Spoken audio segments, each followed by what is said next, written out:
Yoshida. This is Fern Halls. And you are listening to Aetheryte Radio. Aetheryte Radio. Here we go. All right, hello everybody, and welcome to Aetheryte Radio Gamerscape's Final Fantasy XIV podcast of FusionX. Joining me today, we've got Aldi Known, we've got Rook, and joining us, we have Eksu and Sfia. Thank you so much for joining us today. Hello. So today we've over the last I don't know, month and a half, we've been going through all the job roles, and today this is it. We made it right before the lock here with Live Letter next week. So we're gonna be talking about casters today. But before we get into that, we do have a little bit of news we want to go over. Live Letter next week. It's happening. It's a thing. Probably job action trailer. All the things they're doing to Dragoon and EksuSplosion and who knows what other fun little surprises they'll have for us. So that's going to be Thursday, May 16th at 4 a.m. Pacific. That's 7 a.m. Eastern. 6 a.m. if you're right in the middle like Rook is. I don't want to, I came from Central Time. Yeah, it's going to be early. We are probably going to co-stream it, because we're crazy. Maybe. You might. Well, Obviously. look. I mean, you didn't say anything, but like Zen was like, I'm down. I'm like, I guess I could get up that early. So we have at least 2 people. Sure, why not? Yeah. As long as I don't have to go into work afterwards, yeah, I'm down. Yeah, fingers crossed. So yeah, and Media Tour is also happening starting this week. It runs until the end of the month. So normally what would happen is they'd have the Media Tour, and then they'd have the embargo for all of that, and then they'll have their Live Letter with the job action trailer with the benchmark. They're doing things a little differently this time. So Bench is already out. It came out a while ago, and we'll have an idea of most of the job action stuff, just kind of in the middle of all the Media Tour stuff, and then coverage from that will come out probably in the first couple weeks of June, if I had to take a guess. Yeah, because you got to give, like, if it's running through the last week of the month, you got to give those people at least like a week to like get their stuff in order. So yeah, so in early June, early mid-June, we'll have all the flood of info from that. Then we've got the Make It Rain campaign is coming up. It's going to start on Wednesday, May 15th. This year you'll be able to get your Kappa outfit and some Cactuar furnishing items. There's a little bench, and there's also like a little signpost you can get to stick in your yard. If you have a yard. Not everybody has a front yard. Sure. But hey, everybody can load up on MGP for the next mount that you're going to want. And you could use it on Island Sanctuary, because you can decorate the outdoor space there. They did give people a yard with that, kind of, in a sense. So yeah, May 15th, and that goes till the end of the month, to May 31st. So not a huge period of time, considering how long we've had for the collab events that have been popping up over the last few months. So make sure to jump on that right away. And then from the 14th of May until June 24th is going to be the second hunt for Genesis for the Moogle Treasure Trove. And there's, a handful of stuff from that. The exclusive item this time is a Emerald Carbuncle earring. And then, they have a selection of, mounts and furniture pieces and all that stuff is normal. So go ahead and hit the website up for that to see what is on tap this time around. And then, yeah, DDoS. That's the whole point. DDoS attacks. There were DDoS attacks. These are never good. It's always just a pain. At least they're now and not next month. Let's hope it's not both. So we hope, yeah. Yeah. I mean, the benefit of this, right, is if stuff is going down, Square Enix can look at that and be like, okay, so this is how we need to handle DDoS attacks, and to kind of refresh everybody on what it's just standard procedure is. Yeah, I mean, because it's been a while, I think, since we've seen DDoS for 14. Yeah, I can't even remember now. It must have been one of those like big Eden's upticks in Gate. player. Oh, was it? Yeah. Eden's Right. Gate. There was, I remember in Prague there was some deos, which Okay. was very unfortunate. But it wasn't all regions, right? I think it was North America specific. Yeah. So this is the first time it's been everywhere at once that I can remember. So hopefully this is it, and we won't have to deal with it again. So, and that is news. So there you go. We did it. And now we're going to talk about casters. We finally reached the last roll of discussion. We've talked about everything. Save the best for last. Best for last? Question Yeah, mark? absolutely. Yes. Aldino, is our casters in a great spot right now? What? I'm just going to ignore that question. I mean, I don't know. So usually we start these with like what generally changed in Endwalker, and there weren't huge ones for the general role. You know, some things like range abilities not breaking combos for melee and things like that. But for caster, it was mostly battle, right? Going into the expansion. I mean, you could say, you know, utility changes are general kind of as well, but anything else stick out? Like, other than maybe... Go ahead. No, I think the Adel Feint change is probably the biggest one, because it made Adel slightly better, but like physical mid in this game is kind of like almost a meme most of the time. Right. But it did mean that melee are now kind of like encroaching on the I have more utility now because of Feint, right? So the old double caster meta, which was really, really strong in the previous expansion, is a little less good now because Adel is a little less strong than Feint. So that was like probably the biggest change that I can think of, that just going from one expansion to this one, in terms of their overall sort of where they fit in the picture. Right. And, you know, it's weird to even think about that because Adel and Feint are so their own thing. And I can't, you know, we were talking about this in the Fizz range talk, but it's like in midcore, once again, who knows what that is in casual content. You know, Mr. Happy was talking about never being asked for his mitigation, even though he's got, you know, the wrench or tactician or whatever. I mean, Adel has always been intrinsic to Prague. I mean, you need it, right? Because magical is so important to mitigate. But I mean, that's about the big ticket change. Yeah, I couldn't think of anything else. So if that's that, then I guess we can get into the meat of the casters themselves. And, you know, we go in sort of kind of introduction. So we're going to go with the best first. I think it's okay in saying Black Mage is the best caster. What do you think?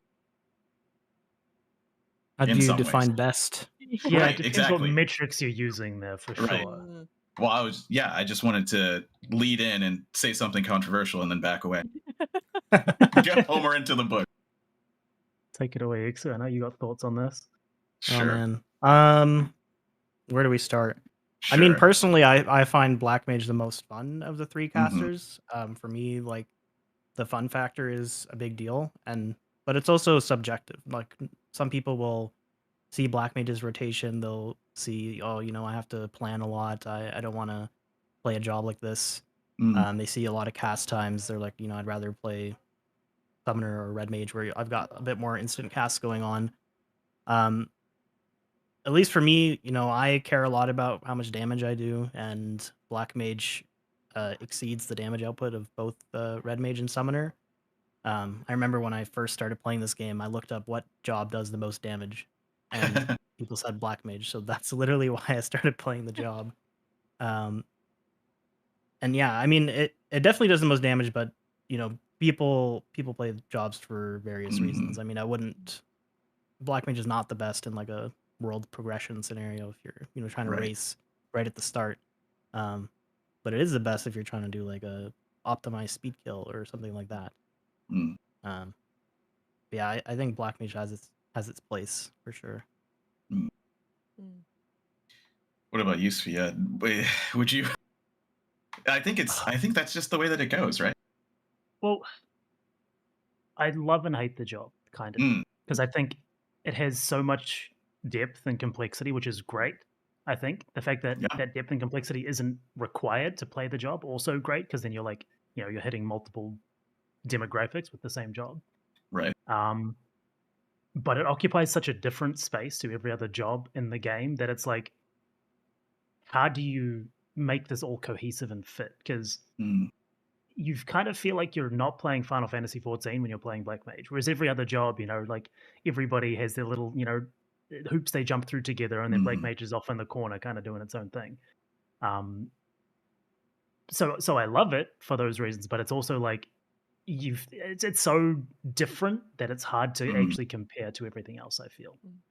Right. Which I guess I'm on the fence about at this point. I played the job since 2.0, and this is the first time I've probably felt even like a little bit of not just pure positivity towards that aspect, because I think that it is getting to the point of it being a little bit of a hindrance in terms of overall design for the game. But there's a lot to that, right? Because it's not just the job itself; it's also the fights and how it plays into that, and it's also the jobs around it and how they play into that. So it's this huge holistic picture, which like Black Mage by itself is a tiny piece of, but it just sticks out. And whether that's good or bad is like entirely your own interpretation. And right now, I'm on the fence, I guess. Yeah. Sorry. No, Aldi, I was just gonna say it's interesting hearing both of you talk about like the distinctive things that kind of make Black Mage, or historically have made Black Mage, stand out as this unique play style, right? Because there's been a lot of talk across the board with all the roles about the sort of homogenization of classes, and where we maybe have seen some of those unique things get kind of whittled down, whereas Black Mage has kept, I think, for a lot of the game, a lot of its unique play style. But I know even in Endwalker that there were some things, and of course we'll get more into them, we can talk about them, but with some of the trying to give them a little bit of like added mobility, or even the spell speed stuff where you're able to kind of extend out some of those side casts and things, where some of the turret style maybe has even been perhaps some folks I've heard have said that they feel like they've been given more tools to kind of work around that in a positive way. Some folks say that they kind of feel like maybe it's sort of taken away some of the intensive strategy or positioning. I don't know with either of you if you feel like really it has changed much coming into Endwalker for Black Mage, and if you've felt some of the compromises on those designs, or if it hasn't. I mean, I don't know, Eksu, you've been obviously playing a lot of Black Mage. What do you think? Like, have you felt as though it has changed? I mean, if I'm comparing, when I started playing Black Mage in Stormblood and then in Shadowbringers, it was definitely a lot less mobile then. We only had one charge of triple cast. We didn't have Paradox. We didn't have 2 charges of sharp cast. Our procs were not lasting as long.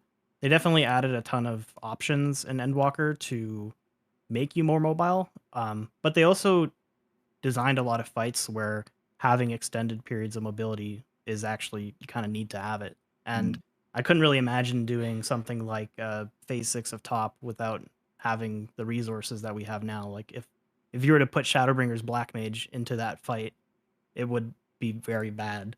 And Black Mage is already very kind of hard to play in phase 6 of top. It usually is, people will outdamage it with like a Red Mage and Summoner usually, just because it's so hard to optimize properly as a Black Mage.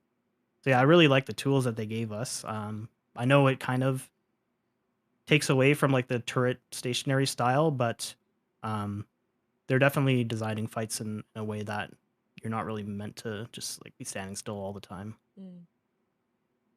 Yeah, I mean, and that kind of goes along with what we were talking about a little bit with the episode last week when we were talking about range DPS, right? With that tax, right? Of you're this role and you can just kind of go wherever you want and you don't necessarily have to stand close to the boss or anything. But then casters have something adjacent to that where they cast, so they can't be moving around. So it's really interesting to see, especially when I think of a fight like Barbarisha, right, in Endwalker, just how fast that was. Doesn't feel like it would be great to play a caster in something that can move that quick. And that's something that we've been seeing, I feel like, with the server latencies and stuff getting a little better than they used to be. I remember when Titan in 2.0 was like a huge issue with latency. But things are moving quicker now in fights, and so casters with that, like, you got to give them, there's got to be something there like to meet them. the comment on whether doing Barbaration on a caster is fun or not is, I think, absolutely yes. I think more fights need that sort of sense of chaos to them instead of absolutely, yeah. You need this little bit of planned movement to go from point A to point B at this exact time, and just send a gazillion balls at me and make me dodge them all. That's fun. I enjoy that. So yeah, love that. But they did say, I think it was around the time of Stormblood-ish, when they were talking about, I think it was in a keynote or maybe one of the pre-expansion live letters, they talked about this shift from, making rotations a little bit more simple so they can add complexity to the fights. And that was like a really, I guess, overall philosophy they wanted to continue to follow. And like this, what we're at now is kind of feeling like where they've gotten to with that. Mm-hmm. And that specifically has this problem with Black Mage losing a bit of identity, right? Right. Whereas the other jobs, it's not so much of a problem because they're not so against what the fights are trying to make them do in terms of their identity, right? Like you don't say, oh, summoners are meant to be stationary, immobile. You don't say ninja's the same, those sorts of things. It's just like Black Mage's, its core functionality is, well, what it has been historically. Maybe the problem that I'm having is that I'm not thinking of it today. I'm thinking of it 8 years ago. Is that it was this dude who stands still, does big damage, and finds creative ways to circumvent mechanics, which just isn't a thing anymore so much. Right. Yeah. Yeah.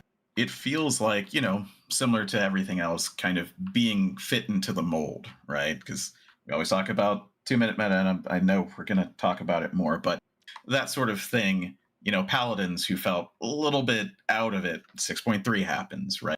And Black Mage just has this slow march towards fitting in more, right? And, we were talking about some of the changes, paradox, sharp cast, triple cast, that sort of stuff.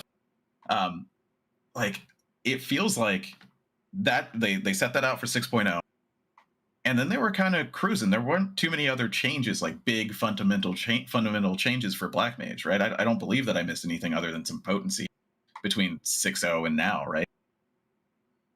No, I think the only thing. Oh, hey, carry on. No, you go. Oh yeah, I like the fact you brought up Paladin their reasoning for why they changed Paladin could be like 1-to-1 applied to Black Mage, right? Where it's like, oh, this thing's damage profile didn't really fit into the way that people play Final Fantasy XIV these days. Everything on the minute and 2-minute cycles, and Black Mage is just like, what are you talking about? What burst? Continue, Eksu. Yeah, I guess they wanted to make Black Mage fit a bit more into that 2-minute burst kind of thing. So Xenoglossy especially was getting potency upgrades pretty much every single patch every time, from like 6.0 to 6.4. I think it started at 660 and now it's at 880, so it's kind of a huge change. It's wild. Besides that, I don't really think nothing really comes to mind besides like minor things. Like I think they increased like Blizzard 4 and Fire 4 by like 10 potency or something like that. But the Xenoglossy changes are kind of the ones that stand out the most to me. Oh, and they buffed Enochian a couple times. Right, yeah. And it's interesting because Black Mage being that kind of, you do your damage, you're doing your rotation, you are trying to fit your rotation into the fight, but you don't have those periods of like super burst. Well, you got Xenoglossy. It's interesting that over the course of the expansion, that allowed them to just tweak a few numbers and just let it go, right? So you're going to put your stuff in burst, that's going to be fine. You're going to fit in mostly. We'll just adjust numbers, and that's good. That's good. We have the foundation. And it was not the case for, well, at least Summoner, but we'll get there. And a bunch of other jobs. It just feels like, and there's the kind of sentiment that Black Mage is a perfect job. It's good. Just leave it alone. Is that true right now? I mean, it is the most difficult caster theoretically, right? Let's. It depends on what you feel is difficult. But are they in a great spot? Sure. I think to say that they're like everybody's happy with Black Mage, I think they probably need a little more utility. Sure. Like they've had things taken away from them in the past that would kind of fill that niche, like Apocatastasis, right? That button was so much. Cool. And then they gave it to everyone, and they took it away from everyone. So it's just like Black Mage is like, oh, I have space for a button here in my design. But no, other than that, I think there's probably some things they could do to further reward spell speed that I'd like to see. Right. Yeah. But other than that, like it does feel very complete. Mhm. Like there's been this natural progression from expansion to expansion because they haven't massively overhauled the job, where it just feels like it's just being built upon itself and made a better version of what it was before, which I think is really good and really healthy because they're not doing this huge swing to like, oh, now learn this new way to play and then having to figure out whether or not that actually works. They know, right? And it's been good and solid forever. And now it's this final form of that. So Right. overall, it's good. Maybe it could do like the things that I'd want to see are so small that I don't even think it's worth like saying it's a detractor even. Right. Yeah, I'm kind of in the same boat. I think like obviously I don't think the job is perfect. There's little tiny things that I would want to change here and there to increase its utility or fix some things that are still a little bit clunky. But I do agree with a lot of people who say that the job is feels like it's kind of complete. So it's hard to think of what they want to do with the job going forwards. Whether they, I mean, it sounds like they're not going to completely rework the job for Dawntrail, but down the line it could potentially have a identity change if they run out of ideas. I know. So coming from the more like casual side of it, I know I've heard sentiment about the repetition of fire and ice in Black Mage, like fire 1, 2, 3, 4, 5, ice 1, 2, 3, 4, and the idea that like perhaps while the class plays well in its kind of cohesion of design, that there has been some sentiment about like wanting to expand what a Black Mage is in a more thematic sense, if that makes, like adding in some other abilities or meteor or stuff like that. I don't know if that's anything like, does that concern either of you, or is that something that you're more so just like, as long as it plays smooth, I don't care if they just give us more fire and ice? Or I was kind of dooming at the start of this expansion we just had that the only difference we're going to get is Fire 4 is upgraded to Fire 5, and like everything else is the same, right? Like bigger number, same effect, right? We've had the same, I guess, core buttons we push in our rotation. Like if you think of just standard rotation, your 6 Fire 4s, you go and you do your ice stuff. That's been the kind of the same for a while now, 2 expansions functionally. And like even if you go back a little bit, it was kind of the same. It's just a slight development on that. So I think there's definitely room for that to grow for sure. But I don't know where it would go or how they would do it, because it does feel very shoehorned into this ebb and flow of fire and ice, and that's how it wants to function. So they would have to be pretty creative, I guess, and change quite a bit system-wise to the job to make that work. But I'd be down for it. Right. I think it would be really cool. We can't talk about the roles in PvE without talking about PvP and kind of the breath of fresh air that it has been for a lot of jobs. And, I mean, I think it's similar on Black Mage, but one of the newest things you got was like burst, right? Like, is there anything else from PvP that you're like, it should just make the move right now? I think one of the nice ones is that you have 2 charges of manipulation in PvP, and you can also target enemies, which is potentially useful when you want to dash to a boss. But the other thing that they added there was you get a kind of like a free swift cast when you manipulate people. I don't think that's something that Black Mage really needs in PvE, but it's something nice that they added. Right. And then with burst, I think all it gives you is a shield, I think, when you use it. Yeah, it was just people were excited to see the name because they're like, oh, more ancient magic. There's going to be more. Where's Flood? Yeah, tornado, flood, all those sorts of cool things. But I think they're not really going to give us those things, right? I'm sure that there's lore saying that they won't. I feel like I've looked this up before, and there's good reasons not to, but also I don't think we should be having things like Foul and Xenoglossy technically. So, right. Yeah, we're wherever we're at, we're there. So, yeah, I'm sure there's lore which is like, wind and water magic has to be to white mages and not to black mages.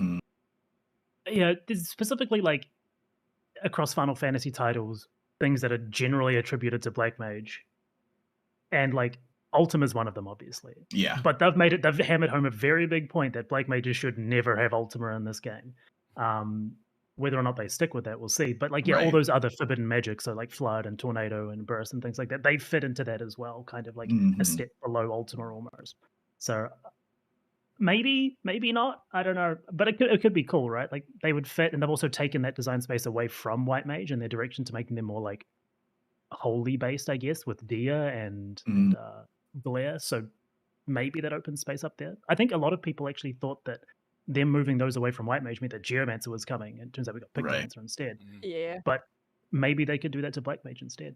Could be cool. That's a really good point. I honestly hadn't thought about that, but you're right. Like the identity shift with White Mage does leave those kind of like other elements open. And I've been just recently playing through Final Fantasy IX for the first time, and like Vivi's Black Mage kit, like I'm going through it and I was like, oh my gosh, I just got another spell and I got this and I got that and I have this and all of the other stuff that's within that, where like Black Magic, I mean, throughout the series, but particularly because I've been thinking about, him and what you get with his kit, has such a huge expanse into all kinds of different types of magic, and more so kind of like how you're using them or how those spells might have more of a destruction aspect to them as opposed to, like the healing and things.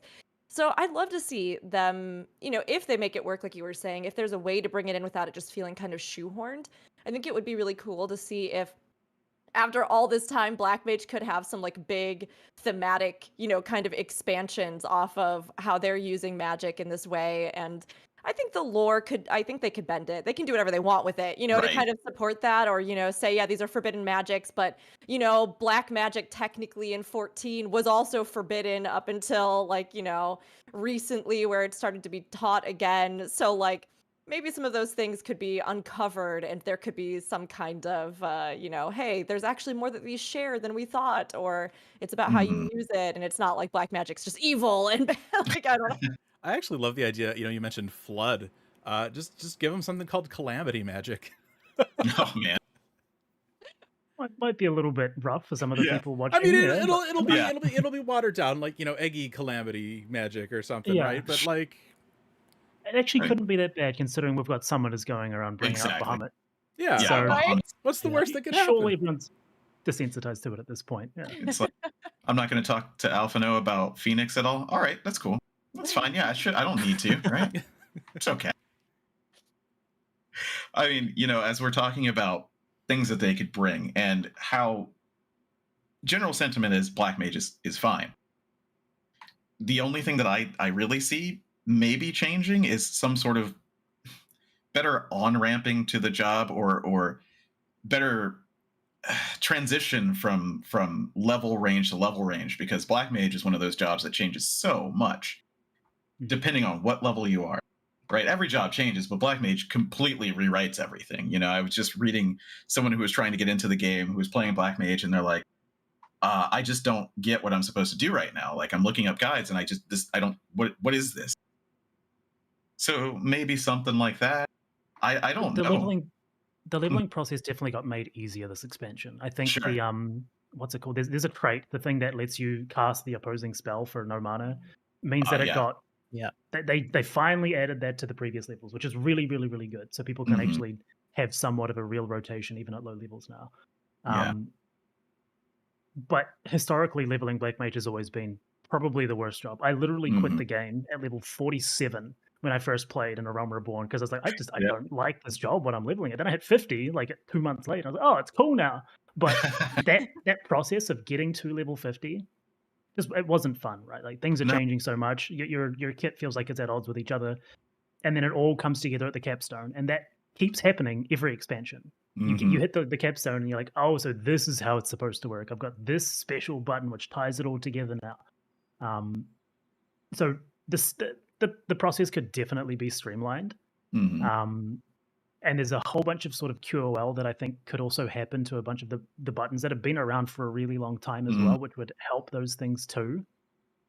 But like, ultimately, it's not the biggest problem because leveling is something you do once, and I can't imagine it's a huge priority to them. Exactly. But it would be nice to see those things change, because seeing people fall off of jobs or even the game because they're not having fun with leveling is something we've probably all seen a lot.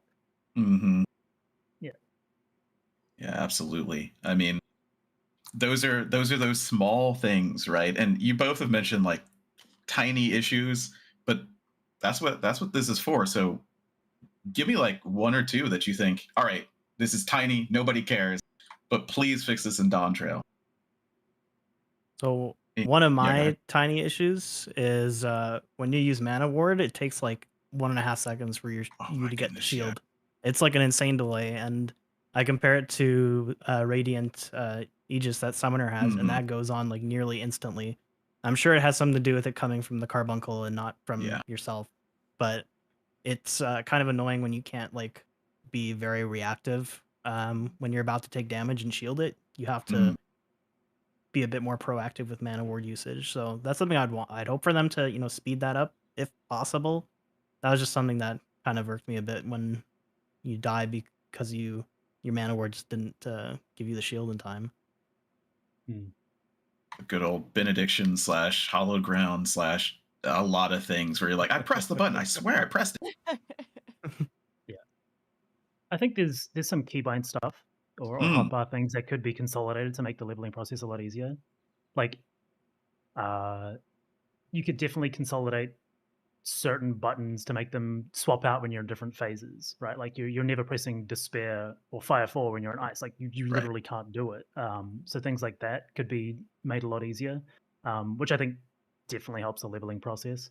But the biggest one for me, I think, is actually its name has changed. It's not Convert anymore. It's Mana Font. Mana Font. Yeah, that button feels really unintuitive to anyone picking up the job because it doesn't directly give you damage like other big cooldowns do on other jobs. It just gives you a refresh of mana, and it doesn't actually. It puts itself out of line by using it.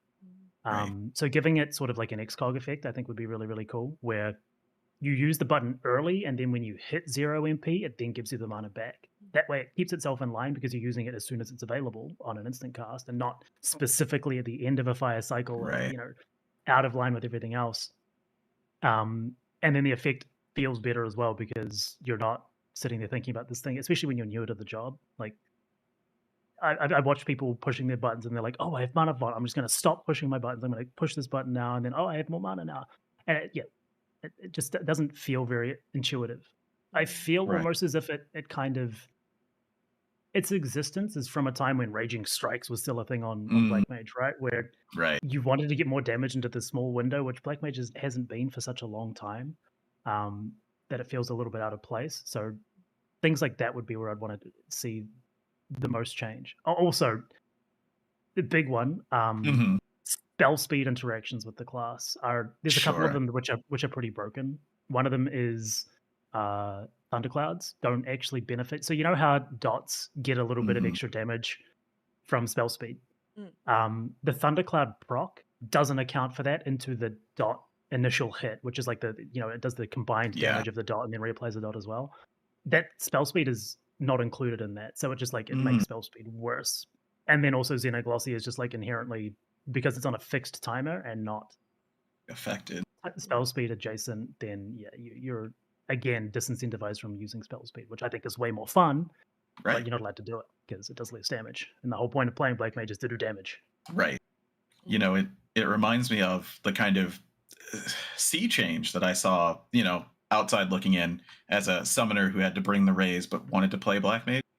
I, was watching it, and it seemed like on the whole, spell speed is less of a thing for Black Mages. There are more crit builds that are happening just because of the insane double dipping that crit does in general. But is that true? Was that kind of the shift this expansion? I would say that definitely there's more crit mages around this time around compared to people near the end of Shadowbringers. It definitely doesn't help that Xenoglossy kept getting buffed, and as Sfia mentioned, it's on a fixed 30-second timer. It doesn't scale with your spell speed, so in an 8-minute fight, you're getting the same Xenoglossies whether you're a crit build or a spell speed build. And even though the spell speed is supposed to increase how much damage your dots do, it's like such a minuscule multiplier that really it doesn't even, like, that's not something people think about really, which is like, oh, I want to hit this specific spell speed number because my dot will do 0.1% more damage. No, they just want to hit the GCD tier, and that's about it. So yeah, it also helps that people will generally like copy what other people are doing. So if there's people playing crit builds a lot, if people are looking on like FF logs, or they're looking at people streaming Black Mage and see people going like slow crit sets, they're most likely gonna do that. And the other factor is that if you want to be an Omnicaster, you cannot really play spell speed builds on Summoner and Red Mage. I mean, you can kind of play spell speed on Summoner, it just doesn't really work as well as the crit one. The other thing with spell speed on Black Mage as well is the I had it. It's almost gone. Yeah, it's gone. I'll come back to it. I'll figure it out. Oh, yeah. Well, I saw Rook, you got a question from chat in here as we're talking about Dawntrail. So someone asks, do you think Black Mages are going to change their core rotation based on what Yoshi P said in the last live letter? Because when he was discussing going back to play level 90 Black Mage, he said that he had to get used to new kind of muscle memory, getting that out of the way to get back to level 90. And people are like, oh no, are they going to change Black Mage or are they not? Or what do you think he might have really meant there on that muscle memory? What might have changed? Or was he just like, yeah, I don't have this extra button now, or is it just nothing that we shouldn't be, staring into so intently? I think Black Mage is one of the jobs which could probably benefit a lot. I mean, I said this just before, right? From button merges and things like that. So that's possibly where I'd imagine a lot of these changes are going to come, where like, the buttons that you press for doing one action are the same as another one, but just in different phases. So all of a sudden you're pushing buttons that just don't work because you think it's going to be a different button at a different time. They've been very hesitant to overhaul the job's identity for ever. So I can't imagine things are drastically changing now. Right. So I think it's going to be okay. I think it's going to keep more or less its same identity, and the way that every other job has kind of just built itself a little bit by little bit with another finisher or whatever. It's going to be the same thing, but a little fancier, a little flashier, and probably a little more streamlined in terms of its buttons. Would be all that I can imagine. Yeah, I agree. I think Yoshi P's comment was probably about like hotkey combinations. So if, for example, they made like Blizzard 4 and Fire 4 the same button, because you can't press Fire 4 and Ice. So I don't know, maybe I have to study his VOD and see if he was trying to press his Fire 4 button when he was in Ice or something. But I think that's definitely something they could do. And I mean, they kind of have to start thinking about this for all jobs in general, because you kind of have to keep adding skills to jobs to make it interesting. You can't just keep upgrading old stuff. You got to add something flashy to make you really excited. So as they're adding more stuff to the game, they're going to have to think about what they can do in terms of the hotkeys, and maybe they want to just free up some space so that they have some stuff for the future. Yeah. Right. We talked about, I mean, I agree. I think I'm completely on board with both of you. I would be so surprised, especially because they haven't talked about Black Mage having a big overhaul like the others. I'd be surprised if there was some massive like core structural change to them that they hadn't necessarily disclosed. Probably maybe more of that consolidating or streamlining, right? But, you talked a bit about some of the smaller aspects of Black Mage that you might want to see adjusted. And earlier, both of you had mentioned the concept of Black Mage getting some kind of utility, right?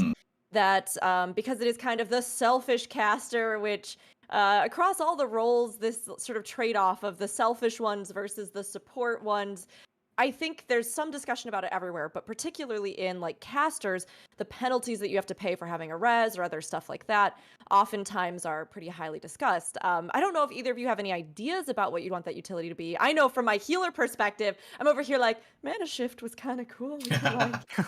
You can't give me some mana when we need to heal everybody and we all died and and we just came back, But I don't know if you both in this current landscape have an idea of that.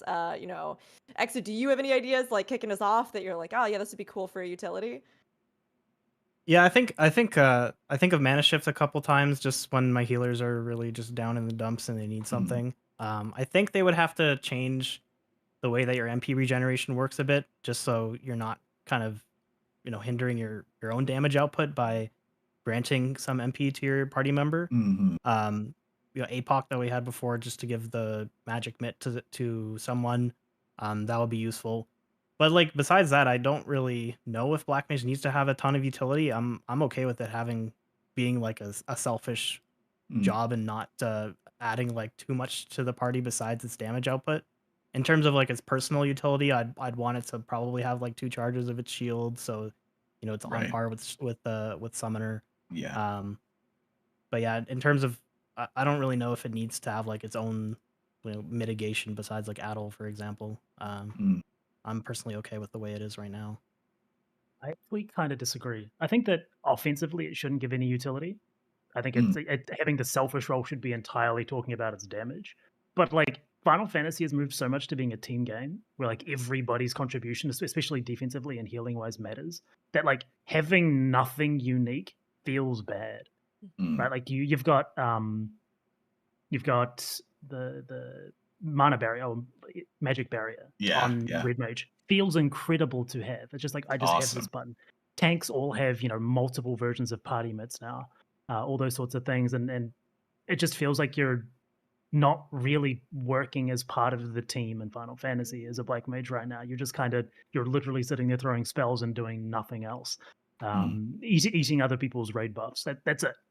So anything like even a defensive that's something similar to Mantra, if it's healing based or MP restoration, those sorts of things, like anything like that, I think would feel really good in terms of like there's already the stigma about bringing Black Mage into parties because they don't give you anything, right? Like all the other alternatives have reses and defensive utilities and they don't stand in AoEs all the time. So like give more of a reason to bring a Black Mage for the things that Black Mage brings other than damage, because everybody brings damage. I guess one avenue they could explore there is similar to what they did with Machinist, and they added Dismantle just so it had slightly more mitigation that the other casters, or sorry, the other Fizz range don't have. So they could add some other sort of magic mitigation or some other thing like that to Black Mage, so it doesn't have like the extra kind of like party buff utility like a magic barrier or Phoenix regeneration, things like that. But in terms of like a pure like on target damage reduction, that could be useful. It would just be similar to how they did it with Machinist. Yeah, I'm seeing the monkey paw curl, and it's like, okay, well, you have magical mitt from your ley lines. Everybody stand with the Black Mage, please. Now, yeah, not that one. Not that one. Not that one. Yeah, that sounds fun. I like that. Let's do that one. Let's do that one. As we're going through, is there anything else about like the current state of Black Mage that going into Dawntrail that maybe hasn't been talked about a whole lot that you really wanted to kind of talk about to see if it's going to change in Dawntrail, or have we hit most of it? Yeah, I've got a huge one actually. Yeah. So in the it was the Shadowbringers the keynote slides, there was a cat in the slides for Black Mage, like attached to the Black Mage. So I'm just really confused why we still don't have a cat. Yeah, where's the cat? Yeah. I feel really lied to, and that this is something that really, really needs to be fixed going forward. So like my enjoyment of Dawntrail is actually dependent on this. Yeah. Where is Black Mage cat? Where is Black Mage cat? Yeah. It could do exactly what Carbuncle does, which is nothing, and that's fine. Yeah, that's fine. But have a level 100 summon cat. I mean, having a familiar is very like Black Mage on brand, right? So it could be a manip target or something like that. That'd be so cool. You place your ley lines on the cat, and then you can move around. Yeah, what if you could? Yeah, but then the cat just takes the ley lines and walks away because the cat doesn't care. Exactly. That'd be really fun, though. I like the idea of using it as something that you could almost position or have as like an optional leap point or a little mini temporary ley line somewhere else in the arena or something. That'd be cool. If ninjas have a rabbit, I don't know why Black Mages can't have a cat. Fair. Or every time you cancel a cast, a cat appears on your head because it's like you messed up. Yeah. I've been doing. I think I'd start hating the cat at that point. So yeah, absolutely. I'm thinking of what that fight was in Alexander with the cat and the wandering around. Oh, was it yeah. Ratfink? Shanoa. Yeah. That was a yeah, great fight. Yeah, and It it would was a spawn the great fight. heart, and yeah, Yeah. try not to get run over by the balls. Anything serious or not serious, Eksu, or are you in agreement with the cat? So I'm wondering what happened with the cat, but the other thing I think might happen, and not just to Black Mage, but with I think patch 6.1, they introduced auto crit to Midare for Samurai, and I think there is a decent chance that they put auto crit on Xenoglossy and some other really high potency things like Kyosho from Ninja.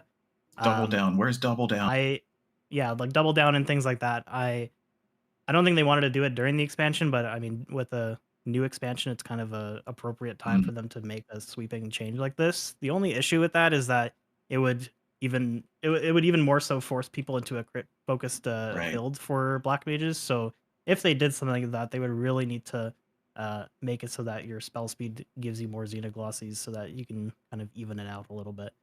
But that's something I could see potentially happening, because a lot of the time in expansions you start just getting this like super huge hitter 1000 potency ability, and that ability critting or not, it's just like so impactful sometimes. Yeah. Not me waiting to see if, Bahamut crit or not in the opener and just being sad forever if it didn't happen, which was the majority of the time. Yeah.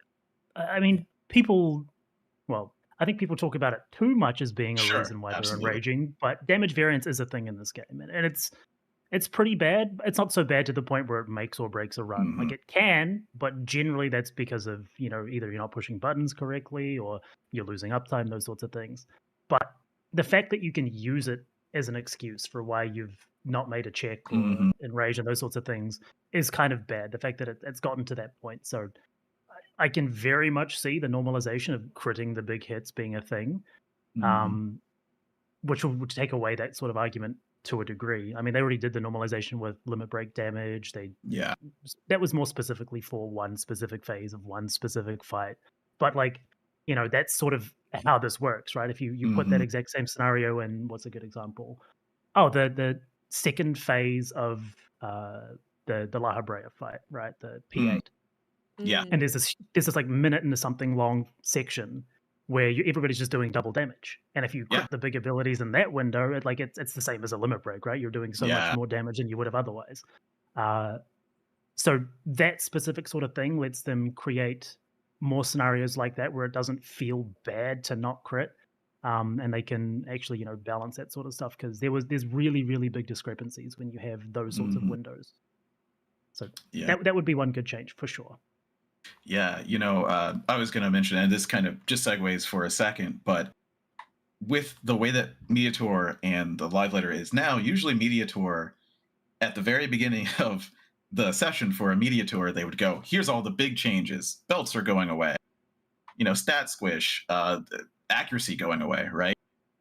We might see that Thursday instead of on a Mediator, because they would need to talk about that. Yeah, no, I fully expect to see, if we've already talked about positionals, right? We don't think they'll get rid of them, but if they were going to do some major sweeping change regarding positionals, we would hear about it Thursday.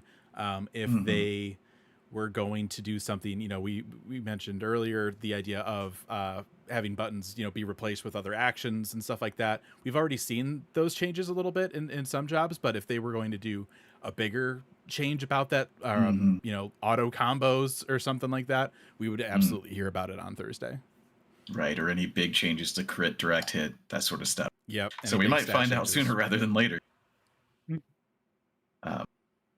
Well, I think... feel like... Go ahead. Sorry. A lot of the changes to Black Mage, a lot of them don't get picked up on generally in the Mediator stuff. Simply because a lot of the things that Black Mages do are not exactly intuitive to people who don't play Black Mage.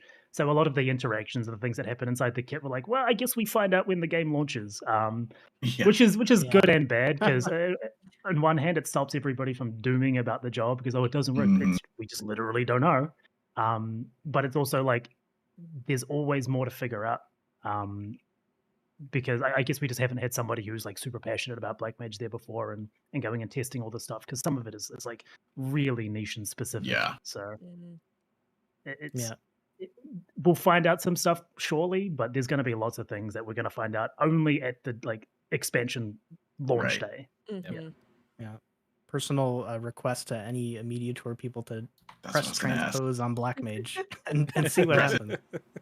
Yeah, Yeah. there was a lot of like random interactions that we didn't know about until literally the day it came out, because no one tried doing stuff, and also just like small differences between like English tooltips from the Media Tour and Japanese tooltips from the Media Tour gave kind Yes. of different impressions on how some abilities worked. Oh. But yeah, As a person who went and wrote all 19 articles about all the jobs, where I'm like, I've played these are the differences that I see, please tell me where I'm wrong.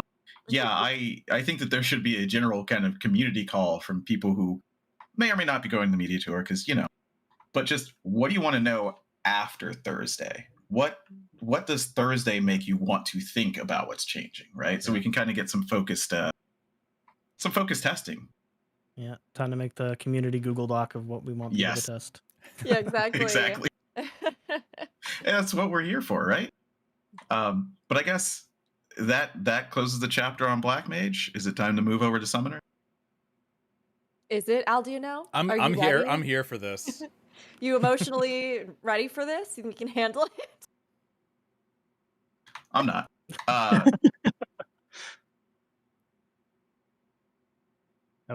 Nope, you muted. Oh, Everything got set on fire in your everything's background. fine. Everything's on fire. And then you just No. tactfully muted yourself.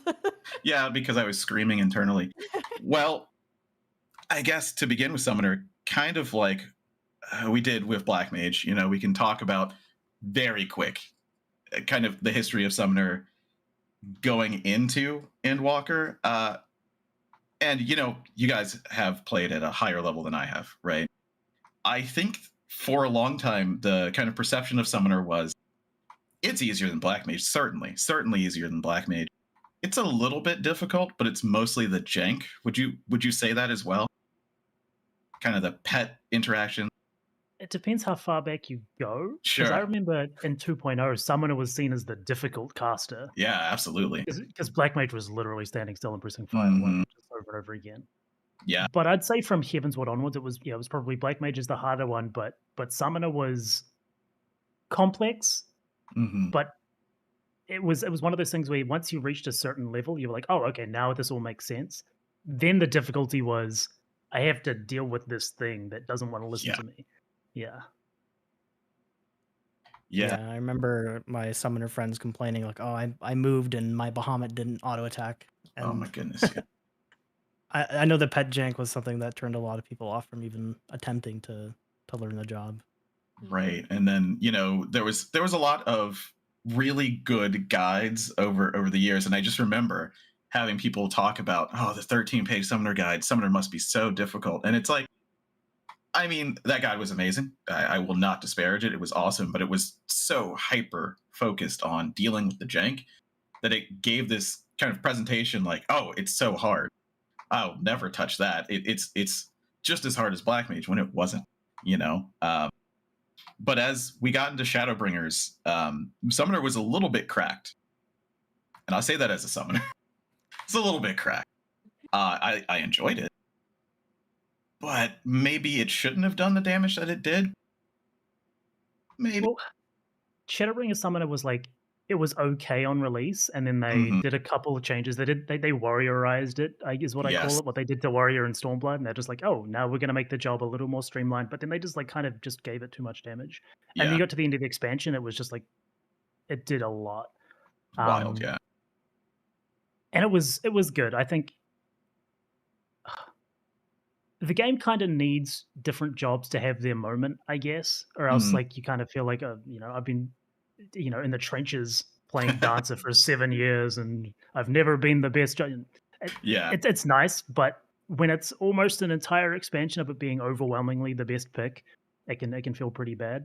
And I think its current state is partially a knee-jerk to that, where it was like, this job has so much going on that if we want to make them all rewarding systems, there's too much numerically there for the job. You take power away from energy drain infestors, you have to either compensate for that elsewhere, or like it feels worse to push, and all those sorts of things. I think Summoner previously leveling wise felt really good because of those systems. Like you were introduced to them one at a time, right? Right. But when you got to the finished product, you were just like, there's so much here. Yeah. All of these things work really well together, and it just it fits so well into what Final Fantasy is currently doing in terms of fight design and everything else working around it, that you've just reached sort of critical mass of dots and nukes and behemoths and all this stuff, and it's just too strong. Yeah, as we got into that kind of period between Shadowbringers and Endwalker, we heard that this rework was coming, and not quite knowing what to expect, because there's, as you said, it kind of, to me, and I love Summoner, I've played it since 2.0, since I could use Thunder. I miss that as an extra dot, right? But it's like coming into Endwalker, you're like, okay, something has to give. As you said, it was that critical mass. Doesn't seem like it should be doing this. And then we get this rework, and I am not going to give what I think about it. I'd like to get you guys first. So as we got into it, and as you kind of, whenever you got to getting to Summoner, because of course you had to level your main job or whatever you did there, what was your knee-jerk reaction to Summoner in 6.0 with the changes? This is for everybody. I think I looked at obviously I leveled Black Mage first, but then I looked at what they did to Summoner, and the first thing I saw was this image that people made like the day the Media Tour embargo lifted, and just like Lego pieces and super oversimplified. Oh, just summon Bahamut, then do your 3 Legos, and then summon Phoenix, and then just do it over and over again. And it changed from like a job that had like a lot of complexities to it, into like one that you could feasibly like learn and be quite proficient at it like very fast. So after the Media Tour info, before the Media Tour info, at first glance at the job action trailer, I was like, there's something cool here where you're fitting the 3 things in between each cycle, and they each have individual strengths and weaknesses, which means order matters. Things like you'll have higher damage ones, you'll have higher mobility ones, and then it just turned out that they gave the highest damage one the highest mobility, and you're like, oh, okay, that's a choice, sure. And then the other 2 kind of didn't really matter either. So I think once you figured out that the job didn't really matter what you did on it, everything was the same. At that point, I was like, oh, there's a possibility I need to play this in prog for days at a time. And am I going to have fun here? I don't know. The leveling process itself was like not great. Right. I would say. I feel like the job doesn't really change functionally in like 40 levels or something. You kind of have a complete kit really, really early, which is good, I think, but it needs to go somewhere from there. They overdid it. There's a lot of complaints about leveling certain jobs where it's like, oh, you just don't have enough stuff early and the job feels empty and incomplete and boring. But they kind of went the other way where they're like, we'll give you all the stuff, and then all we'll do is turn those buttons and do other things as you get higher levels, which doesn't feel like you're developing the job. It just feels like you're swapping this for that and doing the same thing. And then once you hit level cap, there's nothing more, right? Sure, you get some visuals to show that you're doing something different, but even when it came out, it was worse as well. Because I remember Phoenix had to be buffed because like you hit level 90 and you did less damage than you did at level 89. So it was interesting, to say the least. I think they've probably learned a lot from it. I think the feedback has been pretty universal in people's reception of it, so maybe they can learn from that as well. But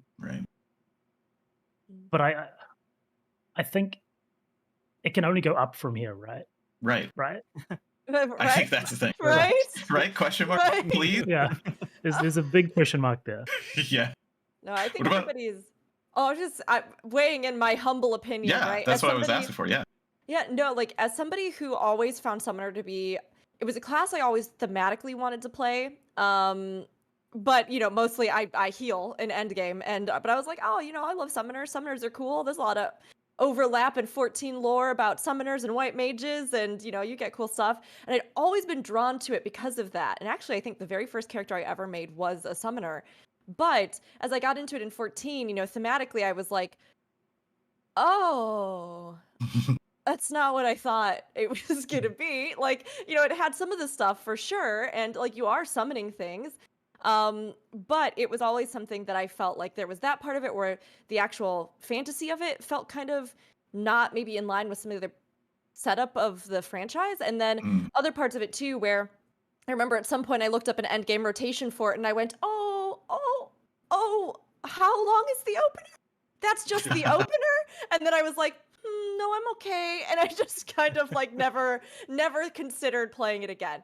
So from that perspective, the rework, like definitely as I got into it, I was like, oh yeah, this all makes a lot more sense. A, B, C, red, yellow, green. Like, you know, you just kind of go through.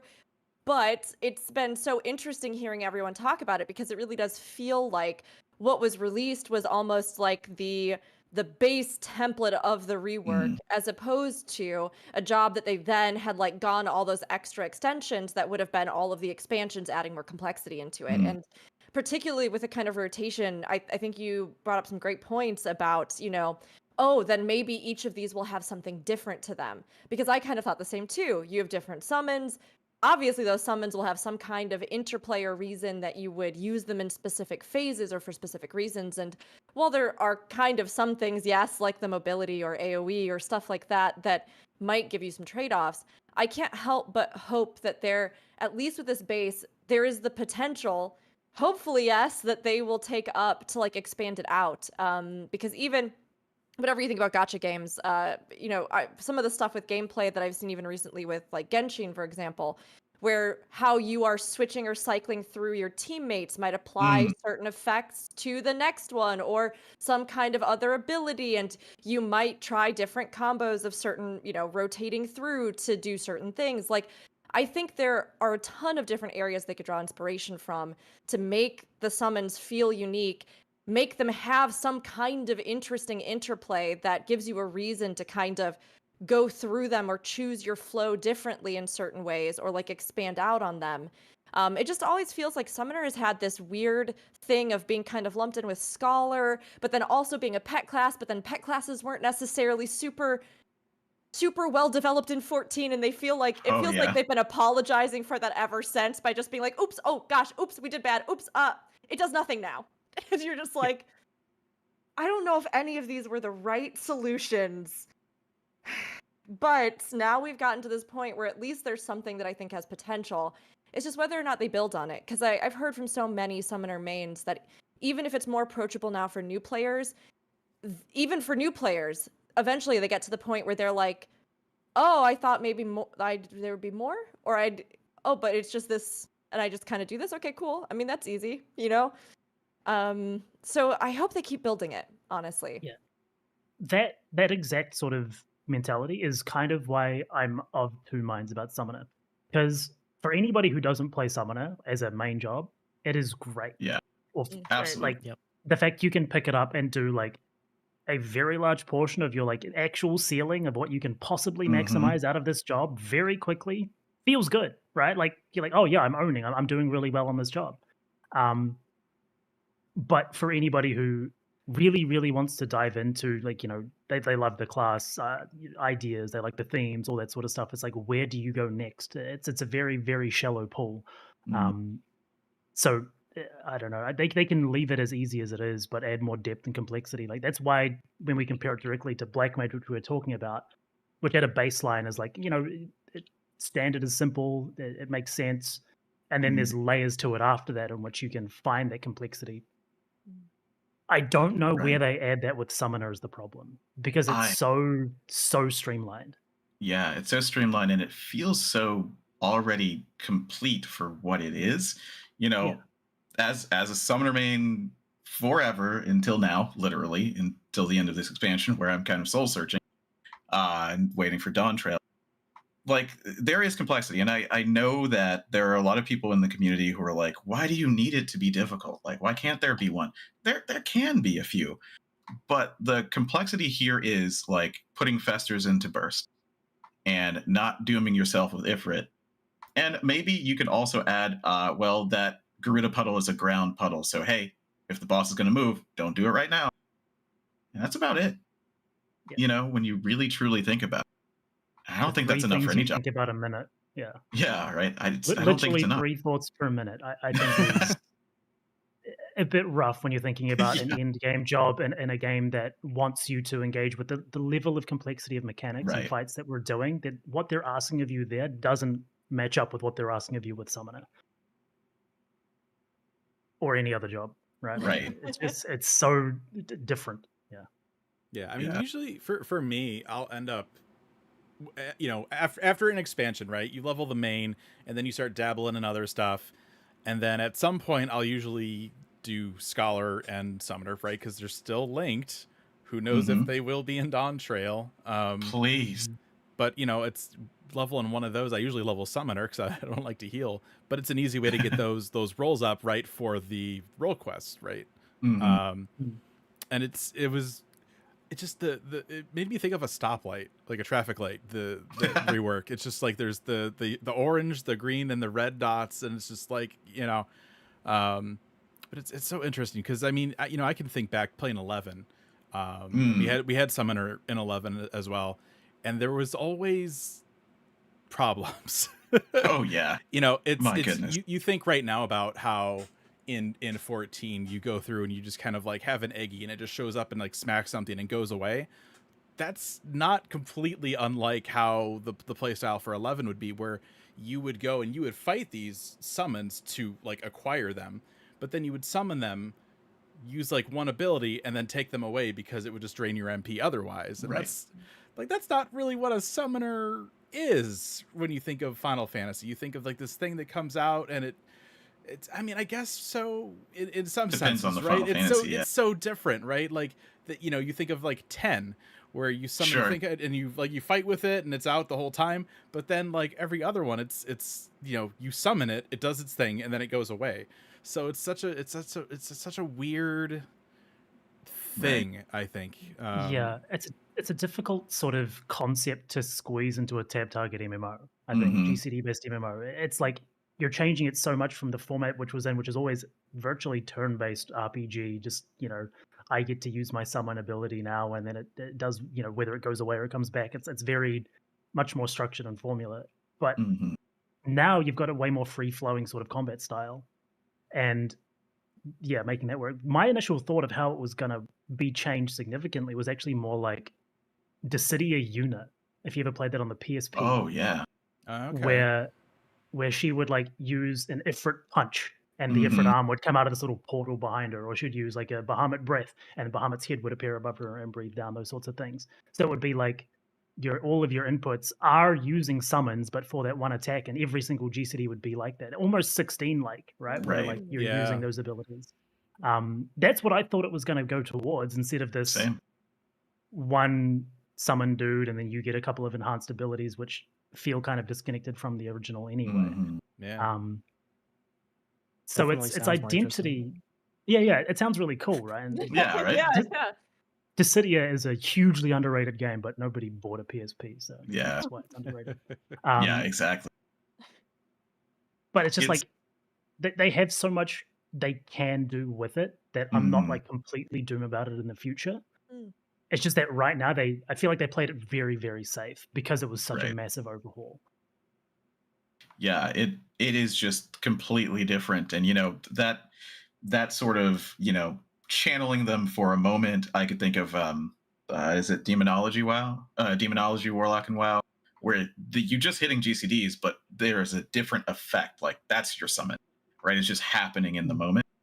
That sort of was what I was thinking as well, but I really don't know where they go forward from here, but like currently right now it is still so well played. There's so many people playing it. It is kind of an auto include when you think about it.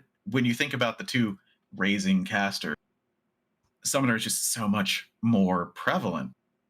And, you know, a lot of people are like, well, you know, it's just, it gives you time to think about other things. Like a few friends that I have are like, well, I can shot call when I'm on Summoner. I can't do it any other time. I mean, do you think that that's necessary? Do you think that there needs to be this kind of one easy job, right? Remember, this is all relative, job per role, and the Summoner need to be there? I don't think there needs to be like a super easy job in each role. They just so happen to, when they're building a new foundation for what they want Summoner to be, what they settled on ended up being relatively simple and not super confusing, which is really good if you're a new player, but also just for people who, you know, play the game for a while but just weren't like, basically anyone who wasn't a Summoner main before has fun when they play a new Summoner on occasion, and so once they become a new Summoner main, they'll kind of realize that they're not having fun anymore. But I think it's okay for there to be like an easy-ish like job in each role, but I don't think there needs to be one. So like I'm totally on board with them adding like a bit more complex decision making into Summoner. Like, you know, there's options of adding more things to your summons, like enkindles to your summons, better interactions with spell speed, where you can do more things with your summons while they're out.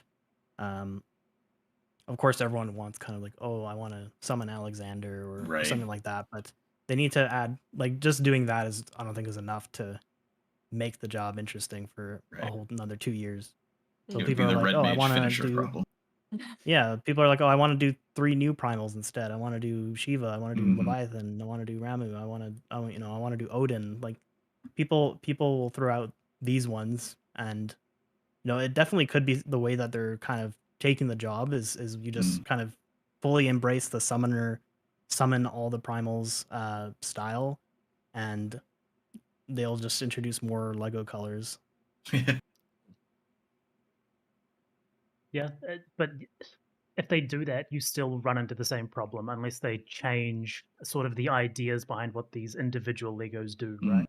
I think the problem right now is that they don't feel unique enough, and they don't feel like they have enough individual like reason to use this one now. Like, obviously it exists, but its strength is so like muted almost, that it feels like everything is the same. So if they were to add in Shiva, Shiva, Odin, Leviathan, all these things, I'd want to see like actual trade-offs, right? Like real low mobility periods where if you're going to use Ifrit and Leviathan, you're like, I know I'm not moving for 20 seconds sort of thing. And have that sort of payoff there, and actual, you know, decision making instead of I have to use these 3 every single time. Maybe like you can mix and match sort of thing, right? A little bit of decision making would go a really long way, even if there is an optimal plan, right? Which there always will be because of just the nature of Final Fantasy. There will always be an optimal one. Having the ability to swap those around on a fight-by-fight basis and having a different optimal per fight is absolutely normal in this game and will happen no matter what class you're on. So like adding that to Summon it isn't a bad thing and not a reason that you shouldn't do it. So yeah, as long as they create more, not necessarily complexity, but more intricacy, more uniqueness to the individual Legos themselves, I think that's how they make this job more involving and feel better. Because right now it feels empty, even if it kind of like is but isn't at the same time. Yeah, sound and fury signifying nothing, you know? Yes. To go a little Shakespearean. But to also go Shakespearean, just because this is a tragedy and I don't want to talk about it, the caster raise, you know, Summoner started out, you know, we're going back to 2.0, had a raise. Black Mage didn't. Those were your kind of options. Then we got Red Mage that could do it and do it better, more frequently at the very least, than Summoner. But people were speculating, is it gonna leave? Is it not? And Yoshi P did mention at some point that if the Summoner rework went well, basically the reason that they didn't take the raise away during the rework was they wanted the rework to land, see if it went well, and then they would reevaluate it.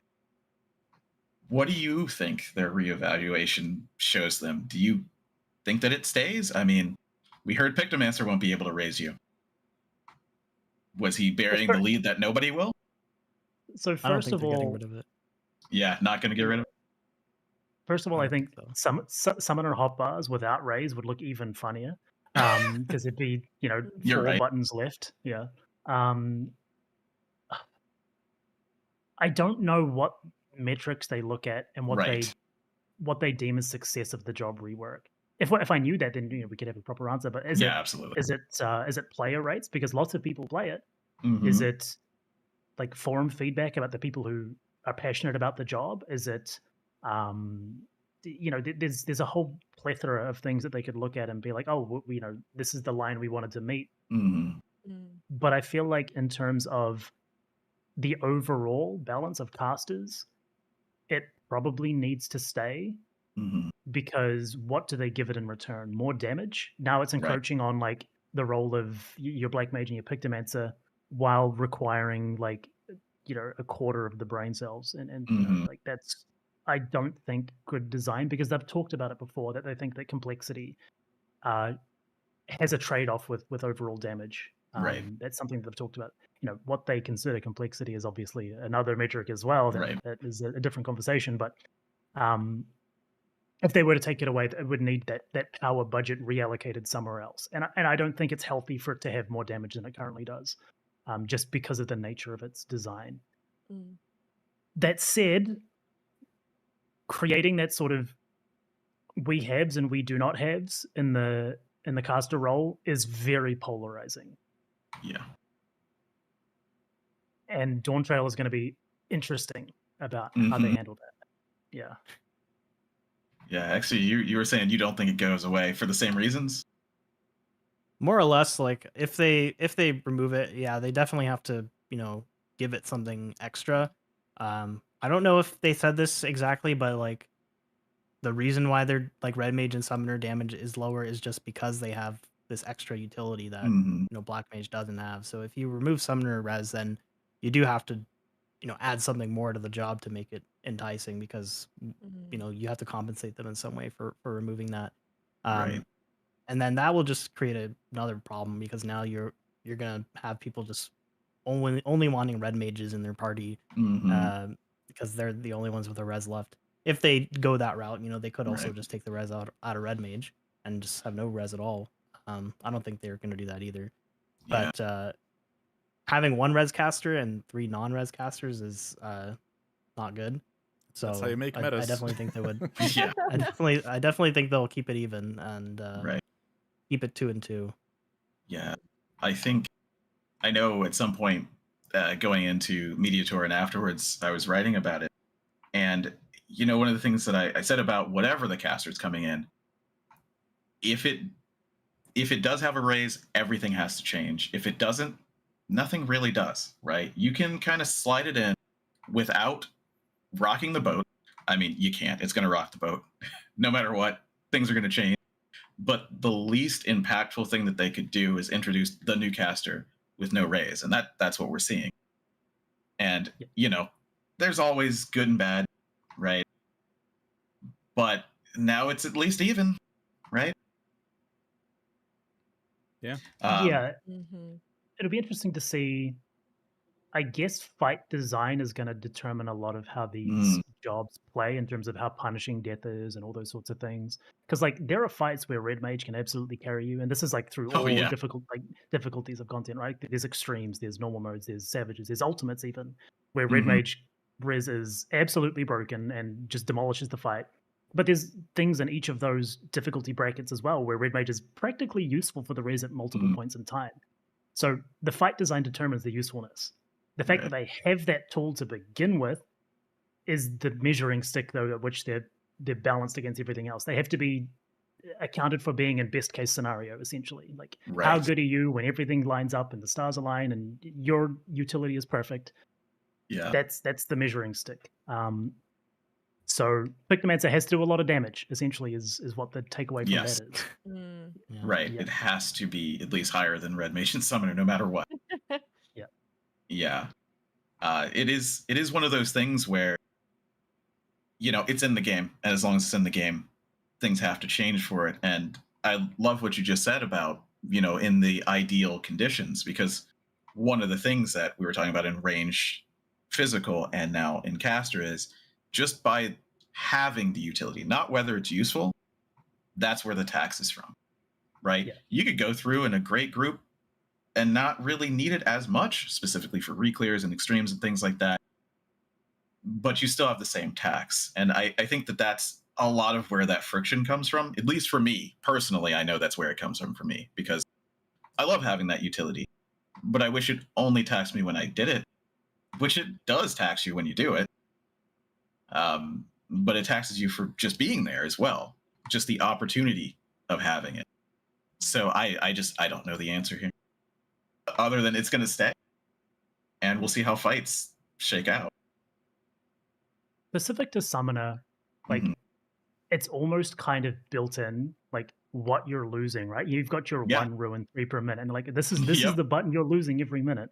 On Red Mage, it's a little less fixed, just due to the nature of its building and spending, and its gauge is a little less kind of, static, fixed in terms of its exactly, static. So that it feels almost more natural that it exists on Red Mage because of that. Whereas Summoner feels like, oh, we have to give it something that it loses that isn't completely breaking its flow. So just make the cycle 1 GCD less than the 1 minute cycle.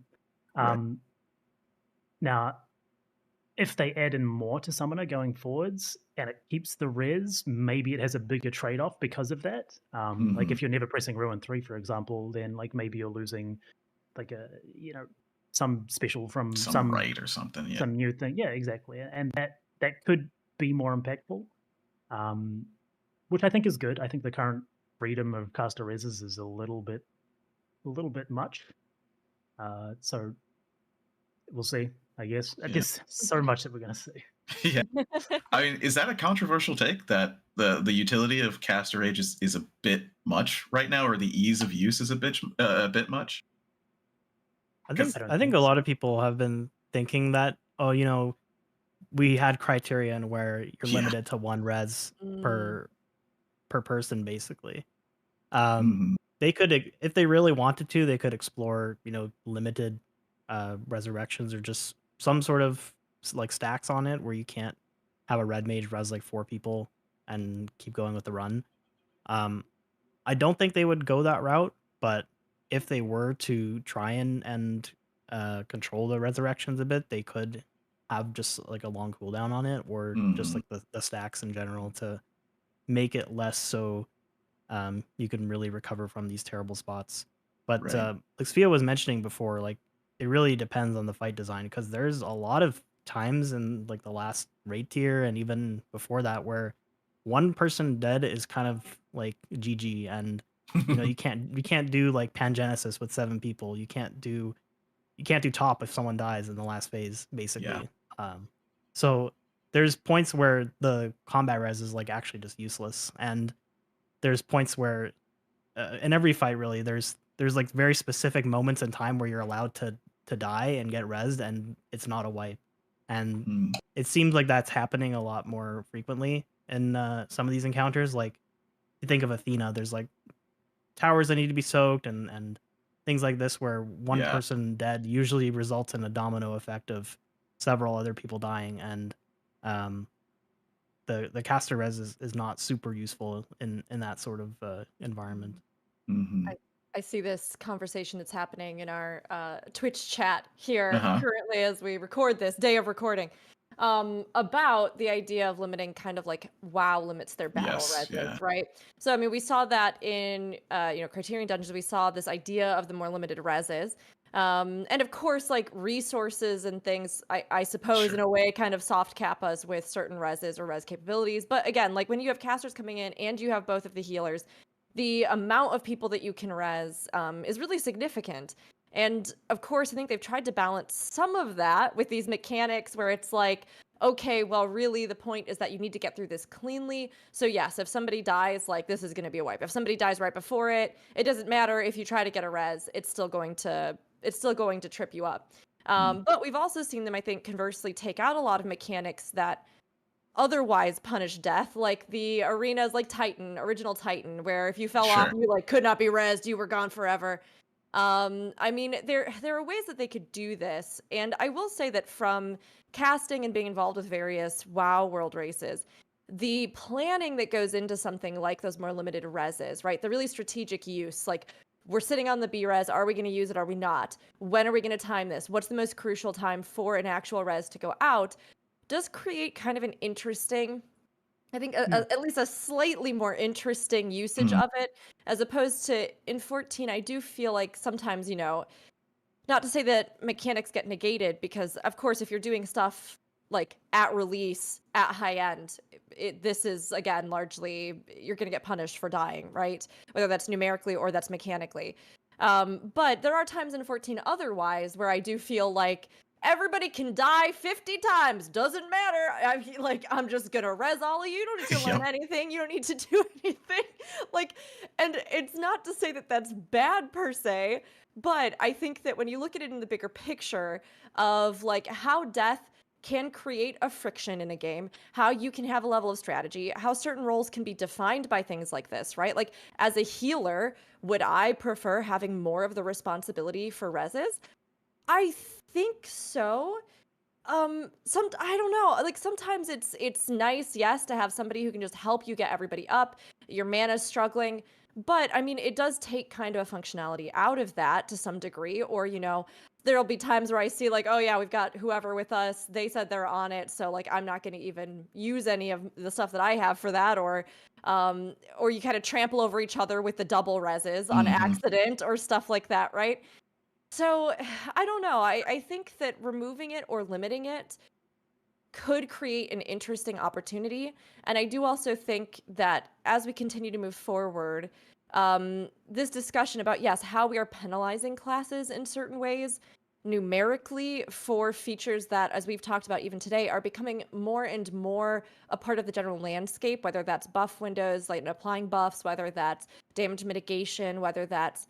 It feels like at this point, our buffs and things are so narrowed down to a specific area, and if they really want people to be viable in whatever content, I would almost rather just see the damage kind of upped for various, classes, and some of these other kinds of, restrictions or mechanics or things added into the mix, personally. Yeah. But I mean, I think there's ways that you can make classes interesting without just being like, you have a res, so that's your utility, right?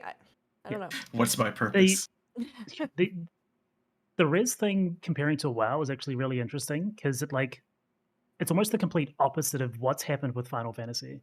Final Fantasy used to be way more punishing. If you think back to Heaven's Ward, it was like you had a death, that person now was more likely to die again because they had less life. So it was something that you had to manage going forward. Now it's just their funny number is lower whenever they die, right? Like that's the only real punishment there, like a little bit of resource loss. The limiting of reses in WoW is, sure, they lose their resources, but they're back up, they're full HP. Well, they're not full HP, but they don't have like an ongoing penalty because of that. It's just limited that way. Now, that would work in Final Fantasy, but like if you were to just have a limited number of reses, you could direct copy paste what they do, and I think it would work okay, especially today and the way that they're making fights.